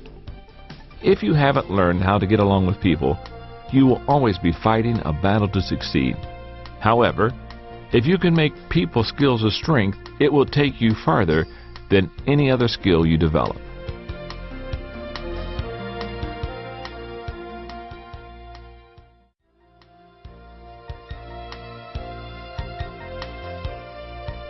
Number 2, a negative attitude.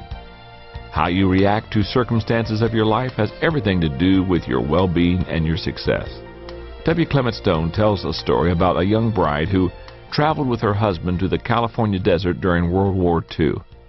Because she had grown up in the East, the desert seemed remote and desolate to her. The only housing they could find was a shack near a village of Native Americans, none of whom spoke English. She spent a lot of time there alone, waiting out the sweltering heat each day. When her husband was gone for a long period, she wrote her mother to say that she was returning home. A few days later, she received a reply that said, "Two men looked from prison bars. One saw mud, the other stars." Those words helped the young woman to see things more clearly. She made friends with her Native American neighbors. She began working with them on weaving and pottery, and she took time to explore the desert and discover its natural beauty. All of a sudden, she was living in a new world, and the only thing that had changed was her attitude. If your circumstances constantly get you down, then maybe it's time for a change, not of your situation, but in your attitude. Number 3, a bad fit. Though we should always first examine our attitudes when we don't enjoy our circumstances, sometimes a change in situation also is in order. Sometimes a case of mismatched abilities, interests, personality, or values can be a major contributor to chronic failure. Few things in life are more frustrating than being stuck in a profession or organization that doesn't suit you. Evaluate yourself and your situation. If there is a poor fit, think about making a change. Number 4, lack of focus. Bad things happen when a person doesn't focus. Anybody can make an honest mistake when things get hectic, but people lacking focus have trouble not because they're too busy, but because their priorities are out of whack, and that wastes their time and resources. If you find yourself going from task to task without making any progress, or you can't seem to reach a goal no matter how much effort you give it, examine your focus. No one can move forward without it. Number 5, weak commitment. For a long time it seemed that apathy was chic, but effort and commitment seem to be coming back into style. And that's a good thing, because without commitment you cannot accomplish anything of value. The last time you failed, did you stop trying because you failed, or did you fail because you stopped trying? What was your level of commitment? If you're committed, then when you fail, it doesn't mean that you'll never succeed. It just means that it will take you longer. Commitment makes you capable of failing forward until you reach your goals.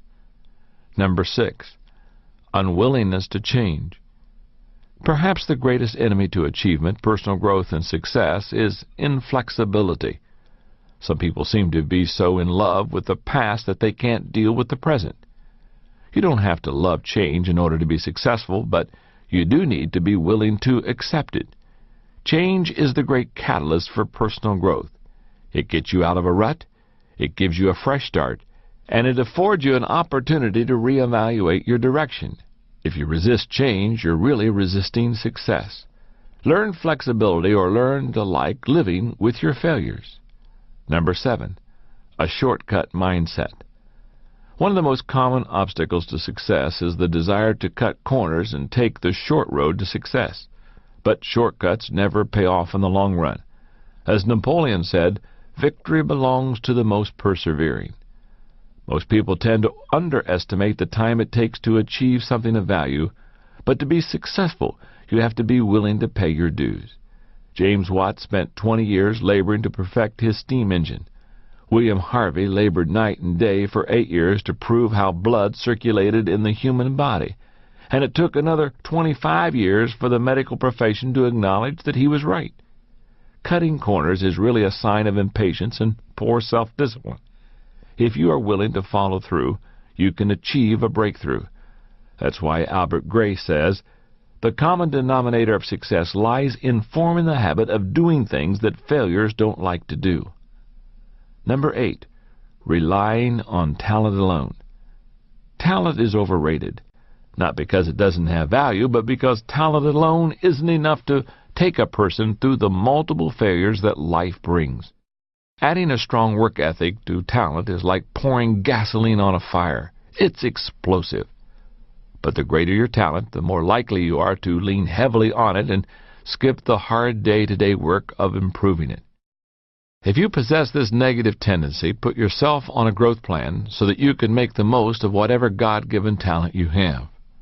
Number 9, acting on poor information. One of the things that successful executives have in common is the ability to make weighty decisions based on limited amounts of information. But they also have in common the ability to gather reliable information to use as they evaluate things. General Douglas MacArthur knew this. He asserted, "Expect only 5% of an intelligence report to be accurate. The trick of a good commander is to isolate the 5%. Number 10. Not having any goals. Don Marquis says, "Ours is a world where people don't know what they want and are willing to go through hell to get it." Many people don't have goals because they haven't allowed themselves to dream. As a result, they don't possess a desire. If that describes you, then you've got to look deep within yourself and try to determine why you're on this planet. Once you've discovered that, you'll know what to shoot for. If you can discover the weakness that weakens you, then you can start doing something about it. And that can change your life. I've seen that happen over and over again in people who desire success. Let me tell you about one of them. One of the people I rely on most at the Enjoy Group is my good friend Dan Reiland. He and I have worked together for 16 years. He is highly organized and he goes after a goal with a vengeance. But when I first met him, let's just say that because he was purpose-driven, he was not the most relational guy in the world. When Dan started working with me, he was an intern. I remember one day at the office, soon after he started working at the church, I was standing in the lobby having a conversation with a group of people, and Dan came in from a parking lot with his carefully arranged briefcase. He walked right through the group of us and didn't say a word. I excused myself from the group, and I followed him. Dan set his briefcase down on his desk, and when he turned around, he was surprised to see that I was standing there. I asked him why he had walked by the group of us without saying a word. He replied that he had lots of work to do. Then I looked him straight in the eye and said, "You just passed your work." Over the next few years, Dan and I worked together on his relationships with people. Today, if you were to meet Dan, you would think that his ability to work with people is a natural strength because he is so good at it. And if I have a tricky assignment that requires someone with exceptional people skills to carry it out, do you know who my first choice is? Dan. And that has become possible because of his willingness to grow and change. He has taken a weakness and turned it into a strength. If you are dedicated to overcoming failure and achieving lasting success, then you need to be willing to do the same. Work on that weakness that weakens you, and there is no telling how far you will go. Step number 13 to failing forward, work on the weakness that weakens you.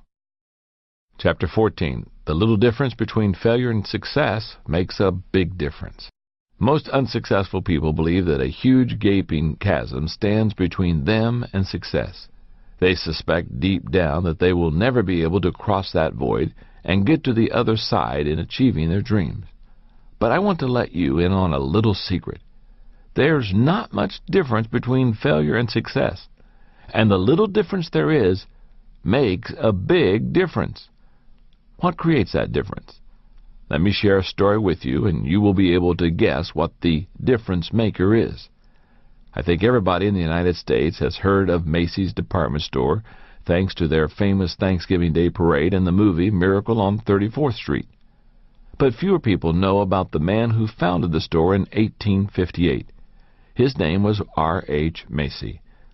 The son of a sea captain, Macy was born in Nantucket at a time when whaling was keen. In his early years, he worked several odd jobs, including a 4-year stint on a whaling ship and 6 months as a printer's apprentice. But his ambitions were higher. That's when he decided to try his hand at retail trade. With the money he saved from his time at sea, he opened a small thread and needle store in Boston. His hopes were high and his work ethic was strong, but the business failed within a year. For the next several years, Macy tried various endeavors, but all of them eventually ended in failure. For example, he opened 2 more retail stores in Boston, but failed to make a profit each time. He traveled to California in the gold rush, but failed to strike it rich. He sold supplies to the miners of the gold rush, but when the gold ran out, so did his business. Twice more he opened up dry goods stores in Boston, but twice he struggled to keep up with the competition, and eventually he declared bankruptcy. He worked as a stockbroker, but only achieved minimal success in the difficult economy. He tried real estate, but again had little success. Finally, following a real estate investment disaster, a friend convinced Macy to return to the retail trade. This time he decided to try his luck in Manhattan, and that was to make a tremendous difference. In 1858, R.H. Macy opened a fancy dry goods store. After only 12 months, he was grossing $80,000 a year. By the 1870s, the store averaged over $1 million in sales per year. In 1877, Macy died while on a buying trip in Europe. However, his business lived on, and it continued to bring innovation to retail trade. Today, the company continues to serve customers with 191 Macy's stores. Those stores exist because of one man who simply refused to give up. As you have no doubt guessed, the quality that took Macy through failure after failure after failure was his persistence. That is the little difference that makes a big difference when it comes to failing forward. It separates those who achieve success from those who only dream about it. Nothing worth achieving comes easily. The only way to fail forward and achieve your dreams is to cultivate tenacity and persistence. But to begin cultivating those qualities, you need a strategy. And that's what I want to share with you now. A 4-point plan for approaching achievement that will encourage stamina and resilience in the face of failures. Number 1, find a purpose. More than anything else, what keeps a person going in the midst of adversity is having a sense of purpose. It is the fuel that powers persistence. If you are a purpose-driven person naturally, then you probably already possess an innate sense of direction that helps you to overcome adversity. But if you're not, then you need some help. Use the following simple steps to help you develop a desire. Letter A, get next to people who possess great desire. B, develop discontent with the status quo. C, search for a goal that excites you. Letter D, put your most vital possessions into that goal. And finally, letter E, visualize yourself enjoying the rewards of that goal. Number 2, eliminate excuses. Agriculture scientist George Washington Carver noted, 99% of failures come from people who have the habit of making excuses. Having desire alone will not get you through your failures. You have to forget about making excuses and keep moving forward as R.H. Macy did. No matter how many opportunities you've missed or mistakes you've made, don't ever make excuses. Bite the bullet. Take complete responsibility for yourself and keep trying. Number 3, develop incentives. Nothing helps a person remain tenacious like a good incentive. That's why so many companies use them with their employees. Walter Elliott said, perseverance is not a long race, it is many short races, one after another. If you give yourself worthwhile incentives to win the short races, attaining a long-term goal seems less formidable. Number 4, cultivate determination. Author Napoleon Hill noted, effort only fully releases its reward after a person refuses to quit. To develop persistence over the long haul, you have to cultivate inward determination on a continual basis. And if you do, someday your story may be similar to Admiral Peary, who attempted to reach the North Pole 7 times before he made it on try number 8, or Oscar Hammerstein, who had 5 flop shows that lasted less than a total of 6 weeks before Oklahoma, which ran for 269 weeks and grossed $7 million. Or John Creasy, who received 743 rejection slips from the publishers before 1 word was ever published. He eventually published 560 books which have sold over 60 million copies. Or Eddie Arcaro, who lost 250 consecutive races before he won his first. Learn to become a determined individual. Inspire yourself with stories of people who tried, failed, and kept going. And remember, the only difference between a little shot and a big shot is that the big shot kept on shooting. When it comes to persistence, one of the most remarkable people I've ever known is Orville Redenbacher, the popcorn king. Redenbacher was born on a farm in Jackson Township, a few miles south of Brazil, Indiana, in 1907. At age 12, he started growing popcorn in addition to his numerous chores. In time, his additional crop brought in $150 a month, most of which was set aside for his college. In 1924, he graduated from high school, the first person in his family to do so. He received an appointment to West Point, but instead, he went to Purdue. His ambition was to become a county agent. Times were tough, and coming from a farming family meant that he didn't have much money. So Redenbacher worked hard and did lots of odd jobs for the university in the agricultural department, including some experiments with popcorn hybrids. In 1928, he received his degree in agriculture. After graduation, the first job he took was that of a teacher. Then a year later, he changed professions and became a county agent, a job he held until 1940, all the while continuing his experiments with popcorn hybrids. For the next 10 years, Redenbacher managed 12,000 acres of farms for the Princeton Mining Company and continued his experiments. Then in 1950, he and a friend decided to go into business together, and they purchased a seed company. That freed up more time for Redenbacher to develop his hybrid, but it was a huge undertaking. To give you an idea of the magnitude of the task, listen to the words of his grandson, Gary Redenbacher. Grandpa was a tireless worker. Those who have ever tried to hybridize a rose or any other plant know that it's just a matter of dogged determination and time. I tell people to imagine that they are in a football stadium full of fans. Imagine that each fan is a stalk of corn. Your job is to go to each corn stalk in the stands and individually pollinate each one. But since the average football stadium only holds 50,000 people, you'll need to do 3 stadiums before you've pollinated as many corn stalks as Grandpa did each year. Through all the tens of thousands of hybrids, Grandpa never lost sight of his goal, to produce a better popcorn. Finally, in 1965, Redenbacher perfected his popcorn hybrid. He had a popcorn that outperformed every other variety in popping volume, poppability, and flavor. But it took him another 10 years to make his popcorn the best-selling brand in the world. It would have been easy for Redenbacher to quit his quest for the perfect popcorn many times. He wasn't successful, marketing it until he was 67 years old. But he had a dream and the determination to pursue it. And he wouldn't give up. When asked about his philosophy, he said, "I followed the classic homespun principles. Never say die. Never be satisfied. Be stubborn. Be persistent. Integrity is a must. Anything worth having is worth striving for with all your might. If you desire to succeed, realize that there is not much difference between success and failure. If you are willing to be doggedly persistent, you can be a success." Step number 14 in failing forward. Understand there's not much difference between failure and success.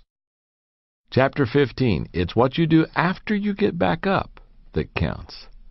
Although persistence is important, it isn't the only key to success. I think you need persistence plus something more. It's just like the old saying about boxers, that a champion gets up one more time than he gets knocked down. While that may be true, if that's the only thing he does, he may finally win, but not before getting his brains beat out. Who wants that? He's much better off if he needs to get up off of the mat only a few times. He does that by figuring out how to knock out his opponent. That's what Milton Bradley did, in a manner of speaking. He figured out what to do so that he wouldn't continue falling down. He started out his career at age 20 as a draftsman. That was in 1856. By 1860, he had earned enough money to buy a printing press and go into business for himself as a lithographer. His first great product idea was to lithograph the newly elected President Abraham Lincoln. As soon as he offered the print for sale, the orders started flooding in. And he would have kept making money except for one problem. His print was of a clean-shaven Lincoln, but the new president had grown a beard. It nearly ruined Bradley. While he was trying to cope with his first major setback, he decided to try selling something different, a game. He had a concept for a game he called the checkered game of life, which taught moral values. He designed the game himself and printed up copies, and the game sold well. In fact, that first year he sold 40,000 copies. That first success gave him a new direction in life. he turned his attention to producing games and other materials that instructed people while entertaining them. Primarily, that meant games. But it wasn't long before he wanted to expand more intentionally into educational resources. A new concept to America had come across the Atlantic Ocean from Germany called kindergarten, and Bradley became very excited by it. Bradley saw the great educational potential of kindergarten for children and the potential market for materials to teach them. In time, Bradley became one of kindergarten's chief proponents. He produced numerous materials and even published the influential journal Kindergarten Review. He made a difference in the lives of thousands upon thousands of children. Maybe you're someone who has developed the persistence and resilience to keep getting up when you get knocked down. But you're getting weary of dragging yourself back onto your feet again and again without making any progress. You may be physically and emotionally exhausted. If so, it's because you need to do more than just get back up. What you need is a plan that will help you determine what to do after you've gotten back up. Try using these 7 simple steps based on the acronym FORWARD. The letter F stands for Finalize Your Goal. In the last chapter, I wrote about the importance of having purpose in developing a desire. The next step is to settle on a definite goal you may want to reach. The boxer in the ring who gets back up has as his goal knocking out his opponent. Milton Bradley had his, to produce educational products for kindergarten students. You need to determine what your goal is. Recognize that the goal shapes the plan shapes the action. The action achieves the results bring success. The letter O stands for Order Your Plans. The saying is old, but it's true. By failing to prepare, you are preparing to fail. There is no guarantee that what you plan will be carried out in the way that you envision it. But if you neglect to plan, your chances of success are very slim. The letter R stands for Risk Failing by Taking Action. Planning alone won't bring success. The other half of the battle is taking action. Conrad Hilton said, "Success seems to be connected with action. Successful people keep moving." Moving forward on a plan and actually doing it always involves risk. And that's good, because nothing of value is achieved without risk. The letter W stands for Welcome Mistakes. By now you realize that mistakes are not to be avoided but embraced. They are signals that you're moving into new territory, breaking new ground, making progress. As the old English proverb states, he who makes no mistakes never makes anything. The letter A stands for Advance Based on Your Character. Every time you face mistakes, an attempt to move forward in spite of them is a test of character. That's because there always comes a time when giving up is easier than standing up, when giving in looks more attractive than digging in. And in those moments, character may be the only thing you have to draw on to keep you going. After you've been knocked down, and you've had the will to get back up, the intelligence to plan your comeback, and the courage to take action, know that you will experience a defining moment.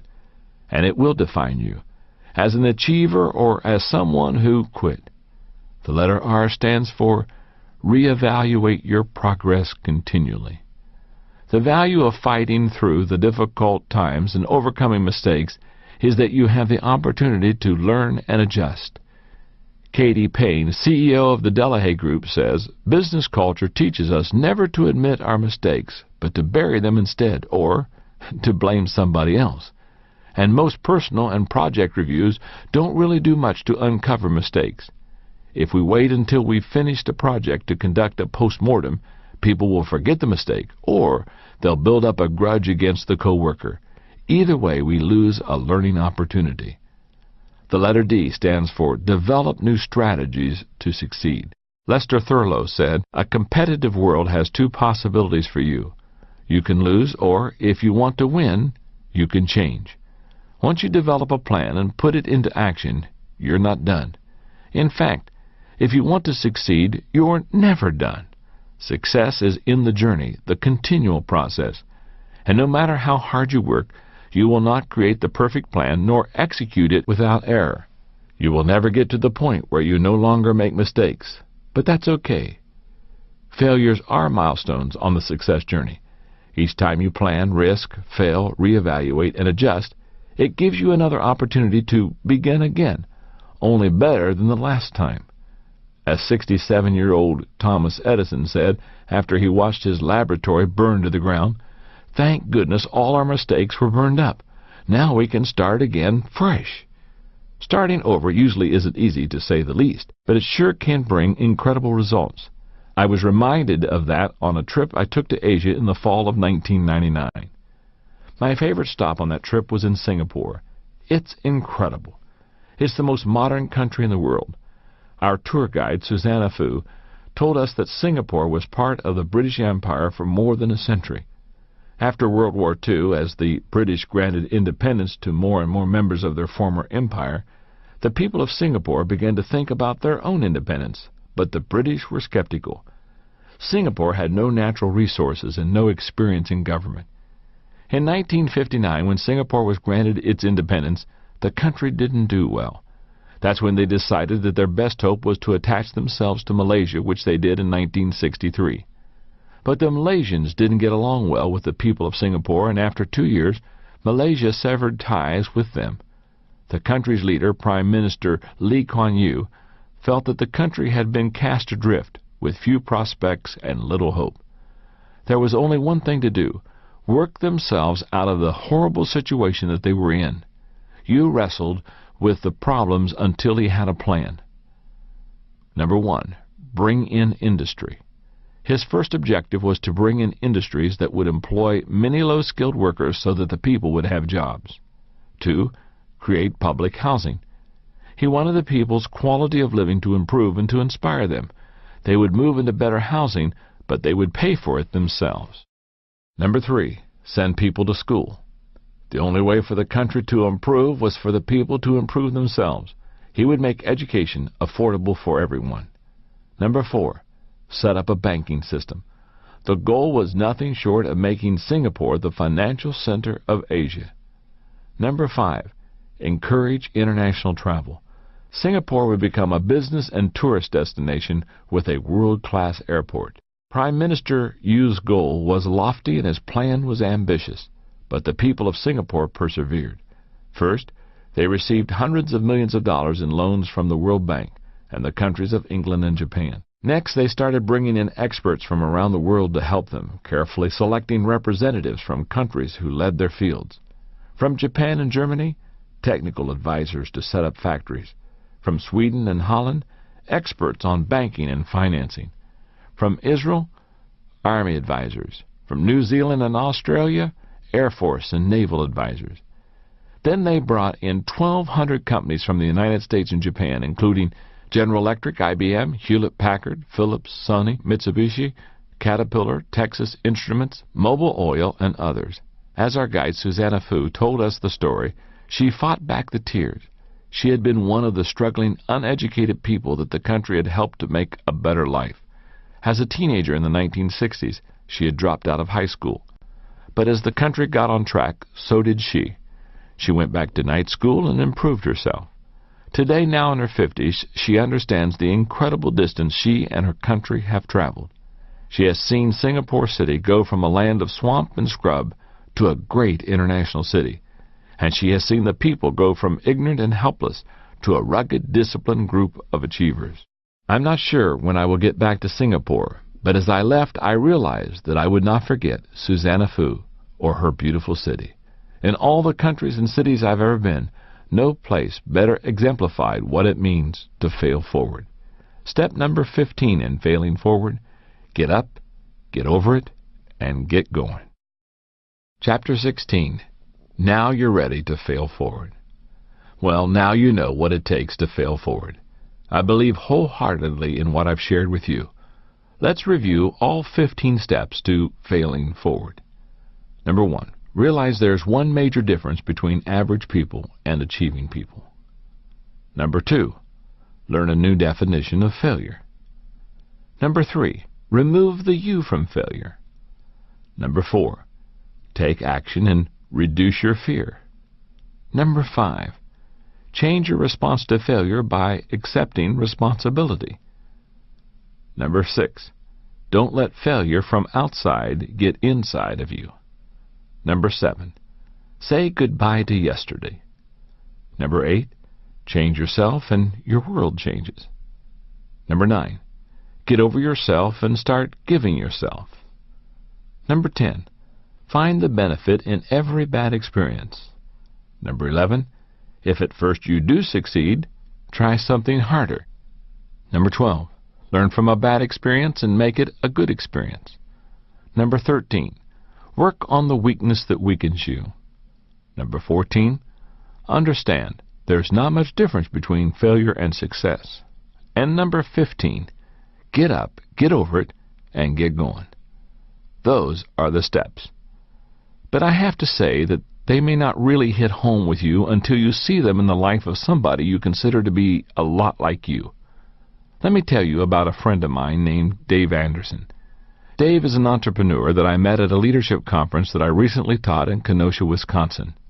When you hear a little bit about him, you may think that everything he touches turns to gold. Dave's net value, $30 million.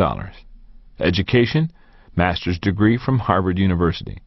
His current position, the chairman of Famous Daves of America, a company with 3,000-plus employees and annual sales of $41.6 million. Some career highlights: he founded Famous Daves of America and took the company public. He co-founded the Rainforest Cafe and took it public. He was named Emerging Entrepreneur of the Year by Ernst & Young. He was the director and executive vice president of an organization judged the fastest-growing company in America by Fortune magazine. He has helped create over 18,000 jobs so far in his career through his vision, leadership, and ability to see opportunity. That's an impressive profile, but to really understand and appreciate Dave's achievements, you need to know more about his failures. You see, Dave has lived out every one of the steps to failing forward, and I want to finish this tape with his story. And along the way, I'll tell you how the steps to failing forward fit into his life. David's first experience with a major failure came in college. During the break after his first term, a friend from home recruited him to begin selling oil conditioner for automotive engines. Dave caught the vision, and with his father's $2,500 investment, he went right to work. But despite his tireless efforts, he couldn't sell a thing. Yet contained within that first big failure were seeds of his future success. Remember step number 15? Get up, get over it, and get going. First, Dave believed that he could be successful. Now, that's step number 6. Don't let failure from outside get inside of you. Second, when his dad bought his product for him, Dave received a 5-day leadership course that he says changed his life. Remember step number 10? Find the benefit in every bad experience. Every night for months, Dave went to sleep listening to those tapes. Step number 8. Change yourself and your world changes. The dream within him wasn't dead, and he wasn't going to let failure get him down. Step number 1. Realize there is one major difference between average people and achieving people. It was in 1972 that Dave got the idea for another business. Though the oil additive opportunity didn't work for him, it encouraged him to start thinking like an entrepreneur. Step number 2. Learn a new definition of failure. His idea was to create and sell miniature dish gardens. He scraped together a few dollars and bought the materials to make up a few samples. Then he went out and talked to retailers, trying to get them to buy them. For the next 7 years, he operated out of his basement and worked like a madman. He put in long hours, 7 days a week. When his retail florist customers experienced their heavy crunch times, such as around Mother's Day and Valentine's Day, he would go into their shop, sweep up, clean out coolers, and do other chores for them to help them out. By age 21, he had accounts with every major retail florist in the city of Chicago. But there were more hard times to come. If you're from the Midwest, you probably remember the winter of 1979. It was one of the worst on record. The snowstorm that hit Chicago was horrible, and the drifts were so high that many side streets were closed for months. A lot of businesses went under that year, including Dave's. Florists didn't buy much in the middle of the blizzard. Many of Dave's customers not only weren't buying from him, but weren't paying him for the money they owed for orders that they had already received, and he had to file for bankruptcy. After Dave lost his business, he knew he needed to find work to support himself. Remember step number 5? Change your response to failure by accepting responsibility. He landed a job working for the American Can Company, selling Dixie cups, Marathon paper towels, and tissue to restaurants. To get his foot in the door, he took their worst territory. Step number 4. Take action and reduce your fear. He put to work the same principles and tenacity that he had in the wholesale floral industry. Step number 14. Understand there's not much difference between failure and success. He made a lot of mistakes, experienced much rejection, and lost many sales. But he worked like crazy and kept learning. Step number 13. Work on the weakness that weakens you. In 6 months, he took a territory that had been in last place and made it number 1 in the company. He regained momentum. Step number 7. Say goodbye to yesterday. He also discovered that his past failure didn't brand him for life. Step number 3. Remove the you from failure. Dave Anderson is a Native American. In 1982, Dave's tribe came calling. The organization was losing money, and recognizing his business prowess, they asked him to be their CEO. Step number 11. If at first you do succeed, try something harder. He led the tribe's concerns for 3 years. During that time, gross revenue increased from $3.9 million to over $8 million. He also was honored by various state and local government and business organizations, and asked to sit on numerous councils for areas such as tourism and minority business development. In time, Dave was helping so many people that he was granted a Bush Leadership Fellowship for a lifetime of outstanding achievement by the Bush Foundation in St. Paul, Minnesota. Although Dave had achieved success in a variety of businesses over a relatively short period of time, he had not yet done anything related to his true passion, food. In 1994, Dave helped co-found a highly successful restaurant company called the Rainforest Cafe, and it made him wealthy. Step number 11. If at first you do succeed, try something harder. He used some of the money he made to purchase a small resort in Hayward, Wisconsin. There, Dave built the kind of restaurant he'd always dreamed of having, one that made great barbecue. It was called Famous Dave's. Soon he opened a second Famous Dave's, then other restaurants. At this point, if you didn't know better, you'd think Dave was set.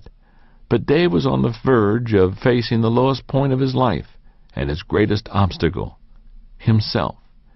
In 1995, a group of friends and family came to him in what's commonly called an intervention. In other words, they confronted him about his drinking. When the people who loved him called him on the carpet, he was secretly pleased because he knew he needed to change. So he went into treatment for alcoholism. He's been sober ever since.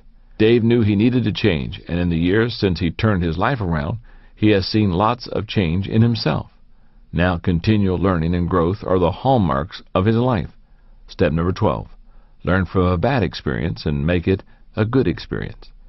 As I share this with you, Dave owns 24 restaurants in 5 states, and the business is still growing. But as incredible as Dave's achievement has been, what's even more remarkable is his realization that his success does not exist for himself alone, but so that he can help others. Step number 9. Get over yourself and start giving yourself. He's doing that through an endowment fund for disadvantaged minority children which he founded. Dave Anderson has made more mistakes, suffered more adversity, overcome more problems, and experienced more failures than most people you will ever meet. But he's also achieved more too. And as my friend Zig Ziglar says, Dave Anderson is just getting started. The next time you look at successful people and find yourself envying what they have achieved, recognize that they have probably gone through a lot of negative experiences that you cannot see on the surface. There's an old joke that says, never ask what's in a hot dog while you're eating one. The idea is that if you did know what's in it, you'd never want to eat one again. A lot of failure goes into success.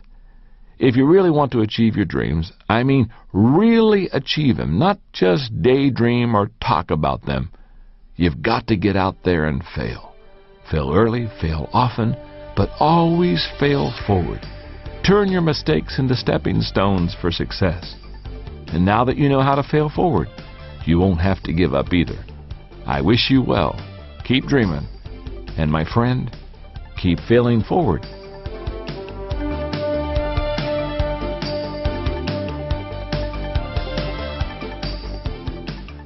That concludes Failing Forward, Turning Mistakes into Stepping Stones for Success by John C. Maxwell.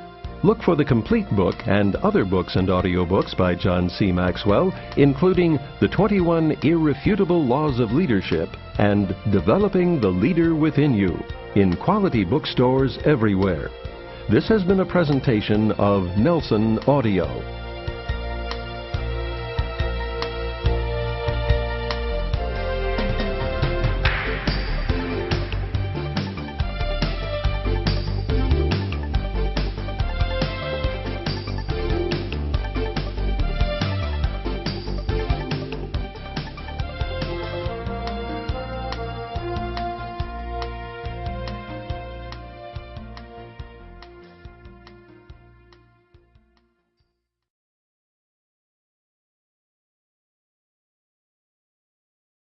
What he received instead was a book on ventriloquism. What did he do? He adapted and learned ventriloquism. His name was Edgar Birkin, and for over 40 years he entertained audiences with the help of a wooden dummy named Charlie McCarthy. If you want to succeed, you have to learn to make adjustments to the way you do things and try again. Adversity helps to develop that ability. Number 6. Adversity brings unexpected benefits. The average person makes a mistake and automatically thinks that it's a failure. But some of the greatest stories of success can be found in the unexpected benefits of mistakes. For example, most people are familiar with the story of Edison and the phonograph. He discovered it while trying to invent something entirely different. But did you also know that Kellogg's cornflakes resulted when boiled wheat was left in a baking pan overnight? Or that ivory soap floats because a batch was left in the mixer too long and had a large volume of air whipped into it? Or that Scout towels were launched when a toilet paper machine put too many layers of tissues together? Number 7. Adversity motivates. Years ago, when Bear Bryant was coaching the University of Alabama's football team, the Crimson Tide was ahead by only 6 points in a game with less than 2 minutes remaining in the fourth quarter. Bryant sent his quarterback into the game with the instructions to play it safe and to run out the clock. In the huddle, the quarterback said, "Coach says to play it safe, but that's what they're expecting. Let's give them a surprise." And with that, he called a pass play. When the quarterback dropped back and threw the pass, the defending cornerback, who was a champion sprinter, intercepted the ball and headed toward the end zone, expecting to score a touchdown. The quarterback, who was not known as a good runner, took off after the cornerback and ran him down from behind, tackling him on the 5-yard line. It saved the game. After the clock ran out, the opposing coach approached Bear Bryant and asked, "What's this business about your quarterback not being a runner?" Bear Bryant replied, "Well, your cornerback was running for 6 points. My quarterback, he was running for his life." Nothing can motivate a person like adversity.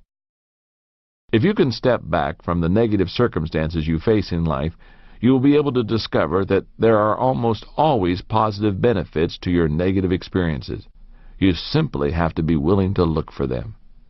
Bill Vaughn says, "In the game of life, it's a good idea to have a few early losses, which relieves you of the pressure of trying to maintain an undefeated season. Always measure an obstacle next to the size of the dream that you're pursuing. It's all in how you look at it. Try, and you can find the good in every bad experience." One of the most incredible stories of adversity overcome and success gained is that of Joseph of the ancient Hebrews. You may be familiar with the story. He was born the 11th of 12 sons in a wealthy Middle Eastern family whose trade was raising livestock. As a teenager, Joseph alienated his brothers. First, he was his father's favorite, even though he was nearly the youngest. Second, he used to tell his father any time his brothers weren't doing their work properly with the sheep. And third, he made the mistake of telling his older brothers that one day he would be in charge of them. At first, a group of his brothers wanted to kill him, but the eldest Reuben prevented them from doing that. So when Reuben wasn't around, the others sold him into slavery. Joseph ended up in Egypt working in the house of a captain of the guard, a man named Potiphar. Before long, Joseph was running the entire household. He was making the best of a bad situation. But then things got worse. The wife of his master tried to persuade him to sleep with her. When he refused, she accused him of making advances to her and got Potiphar to throw Joseph in prison. But again he made the best of a tough situation.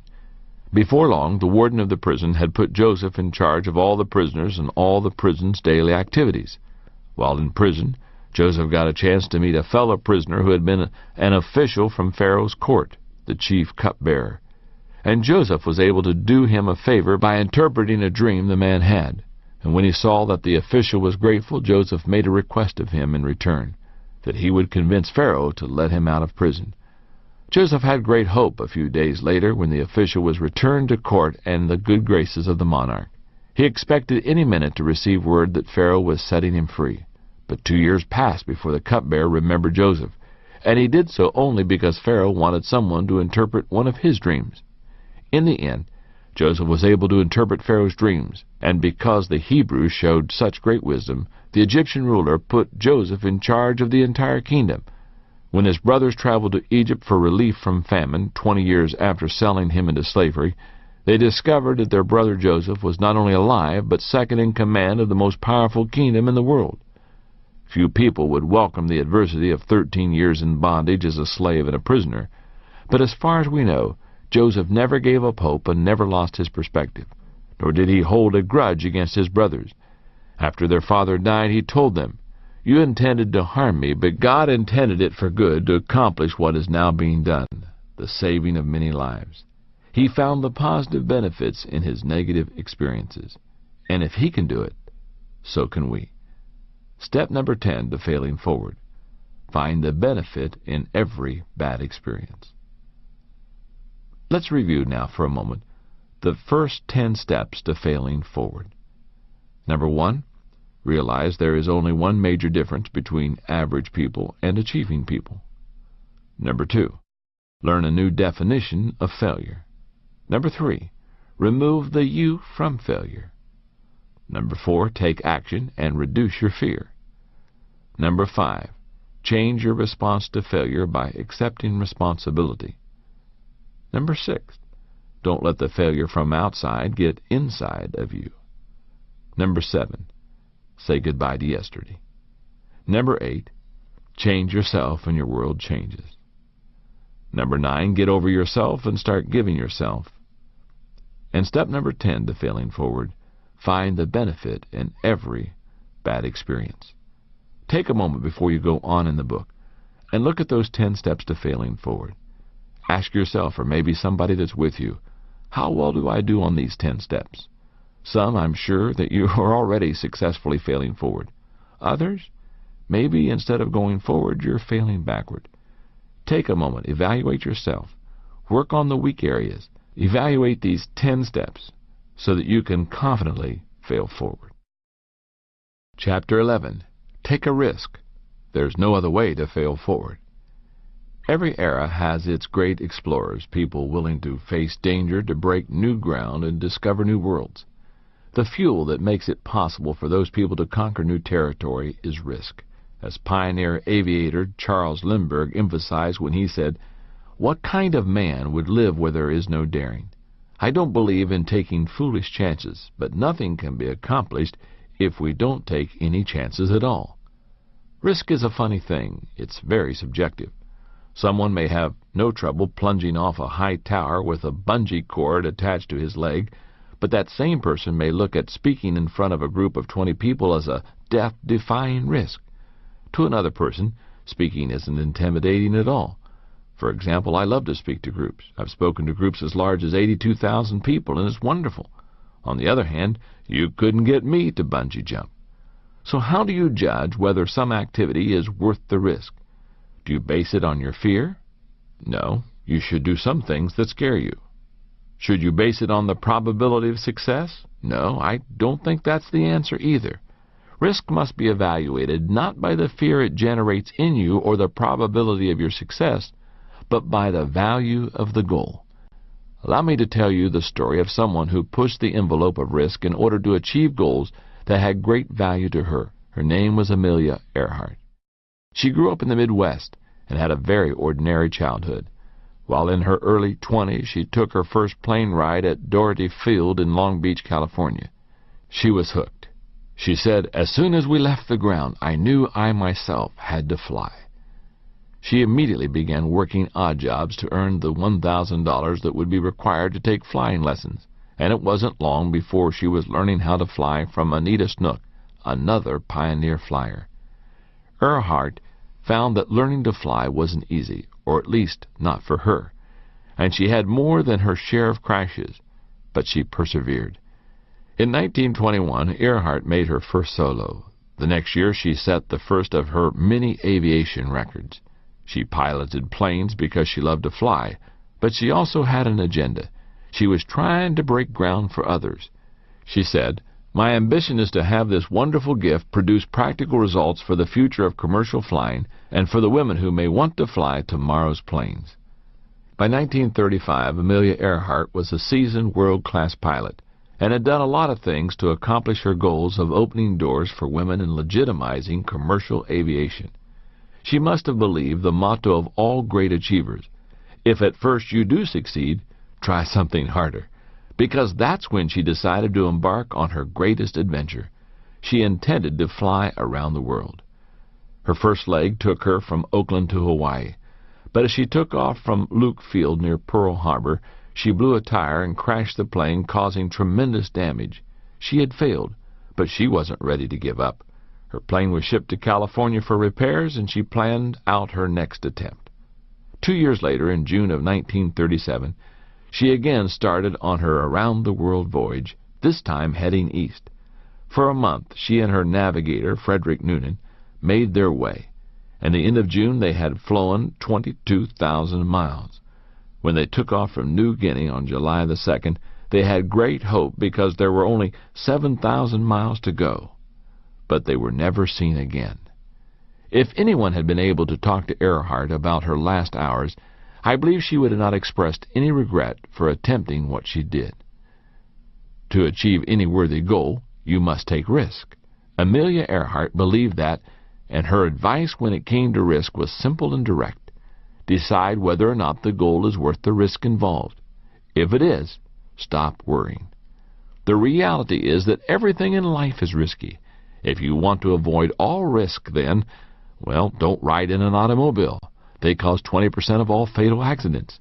Don't travel by air, rail, or water. 16% of all accidents result from these activities. Don't walk in the street. 15% of all accidents occur there. And, well, I guess you shouldn't stay at home. 17% of all the accidents happen there. You see, in life there are really no safe places or risk-free activities. Helen Keller, author, speaker, and advocate for the disabled, asserted, "Security is mostly a superstition. It does not exist in nature, nor do the children of men as a whole experience it. Avoiding danger is no safer in the long run than outright exposure. Life is either a daring adventure or nothing." Everything in life brings risk. It's true that you risk failure if you try something bold because you might miss it. But you're also risking failure if you stand still and don't try anything new. As G.K. Chesterton said, "I do not believe in a fate that falls on men however they act, but I do believe in a fate that falls on them unless they act. The less you venture out, the greater your risk of failure." Ironically, the more you risk failure and actually fail, the greater your chances of success. If risk has such great potential rewards, then why aren't people embracing it as a friend? I believe they don't because they tend to fall into one or more of the following 6 traps. Number 1, the embarrassment trap. Deep down, nobody wants to look bad. And if you take a risk and fall flat on your face, you might embarrass yourself. But the only way to become better is to take steps forward, even shaky ones that cause you to fall down. Little progress is better than no progress at all. Success comes in taking many small steps. Number 2, the rationalization trap. People who get caught in the rationalization trap second-guess everything they do, and as they prepare to take action, they tell themselves it's really not that important. But the truth is, if you wait long enough, nothing is important. Sidney J. Harris says, "Regret for the things we did can be tempered by time. It is regret for the things we did not do that is inconsolable." Number 3, the unrealistic expectation trap. For some reason, many people think everything in life should be easy, and when they find out that achievement takes effort, they give up. But success takes hard work. There's a Latin proverb that says, "If there is no wind, row." As you prepare to take a risk, don't expect to get a favorable wind. Begin with a mindset that you have to row. Then, if you get some help, it will be a pleasant surprise. Number 4, the fairness trap. Psychologist M. Scott Peck begins his book, The Road Less Traveled, with the words, "Life's not fair. That's a fact." But many people never learn it. Instead of acknowledging it and moving on, they expend their energy trying to find fairness. They say to themselves, "I shouldn't have to be the one to do this." Number 5, the timing trap. Some people tend to think that there's a perfect time to do everything, and this isn't it. So they wait. But Jim Stovall advises, don't wait for all the lights to be green before you leave the house. If you wait for the perfect timing, you'll wait forever. Number 6, the inspiration trap. Someone once said, "You don't have to be great to start, but you have to start to be great." Many people want to wait for inspiration before they are willing to step out and take a risk. I find that especially true of people with an artistic bent. But as playwright Oscar Wilde says, when he was asked the difference between a professional writer and an amateur, the difference is that an amateur writes when he feels like it, a professional writes regardless. As you examine the way you live, consider whether you are taking enough risk, not senseless ones, but intelligent ones. Even if you don't fall into one of the 6 traps I just shared, you still may be playing it too safe. How can you tell? By looking at your mistakes. If you are succeeding in everything you do, then you're probably not pushing yourself hard enough. And that means you're not taking enough risks. Step number 11 in failing forward: if at first you do succeed, try something harder. Chapter 12. Make failure your best friend. The idea that you can make failure your best friend may seem very odd to you. But the truth of the matter is that failure is either your friend or your enemy, and you are the one who chooses which. If you play a dirge every time you fail, then failure will remain your enemy. But if you determine to learn from your failures, then you actually benefit from them, and that makes failure your friend. If you repeatedly use your failures as springboards to success, then failure can become your best friend. And here's what I mean. How would you feel about an incident in your life that cost you your nose, half your right arm, and all the fingers on your left hand? I'm guessing that you wouldn't look at it as positive. But that's what happened to Dr. Beck Weathers, and he sees that loss as the defining event in his life, the event that turned everything around for him. What event would cause a man to willingly embrace such a drastic disability? The answer can be found on Mount Everest. You see, Beck Weathers was one of the people on that peak during the now famous incident in 1996 when a blizzard suddenly came in and cost 12 people their lives. Weathers was 49 years old when he ascended Everest. At that point, he had been a mountain climber for 10 years, and it consumed him, so much that it took much time away from his family. For the Everest climb, Weathers signed on with an expedition led by New Zealander Rob Hall. Before the team got to the high camp at 26,000 feet, Weathers was doing fine. But as he ascended the peak on May 10th, Weathers realized that he was in trouble. As he went up the mountain, the altitude caused the lenses in his eyes to flatten out, and that made him blind. At the time, it seemed that the best decision would be for Weathers to wait where he was, then rejoin the crew as they came back down from the summit. While disappointing, it seemed to be the wisest choice. But it turned into a nightmare. A freak blizzard rapidly enveloped the mountain, dropping the temperature to about 50 degrees below zero and increasing winds to 70 miles per hour. Weathers got left behind on the mountain, and as hours passed, he lapsed into a hypothermic coma. Fellow climbers searched for Weathers for hours, and early in the morning on May 11th they actually found him. but he was covered with ice and barely breathing. They knew he would die, so they left him where he was and radioed to his wife that he was dead. No person has ever recovered out of a hypothermic coma and survived except Beck Weathers. Somehow he revived, got up, found his way, and staggered back into camp. His jacket was open. His face was black beyond recognition with frostbite, and his exposed right arm was marble white and frozen upright in front of him. Even after his miraculous return to camp, nobody thought Weathers would survive. But he kept pulling through. Back home in Dallas, he received medical attention.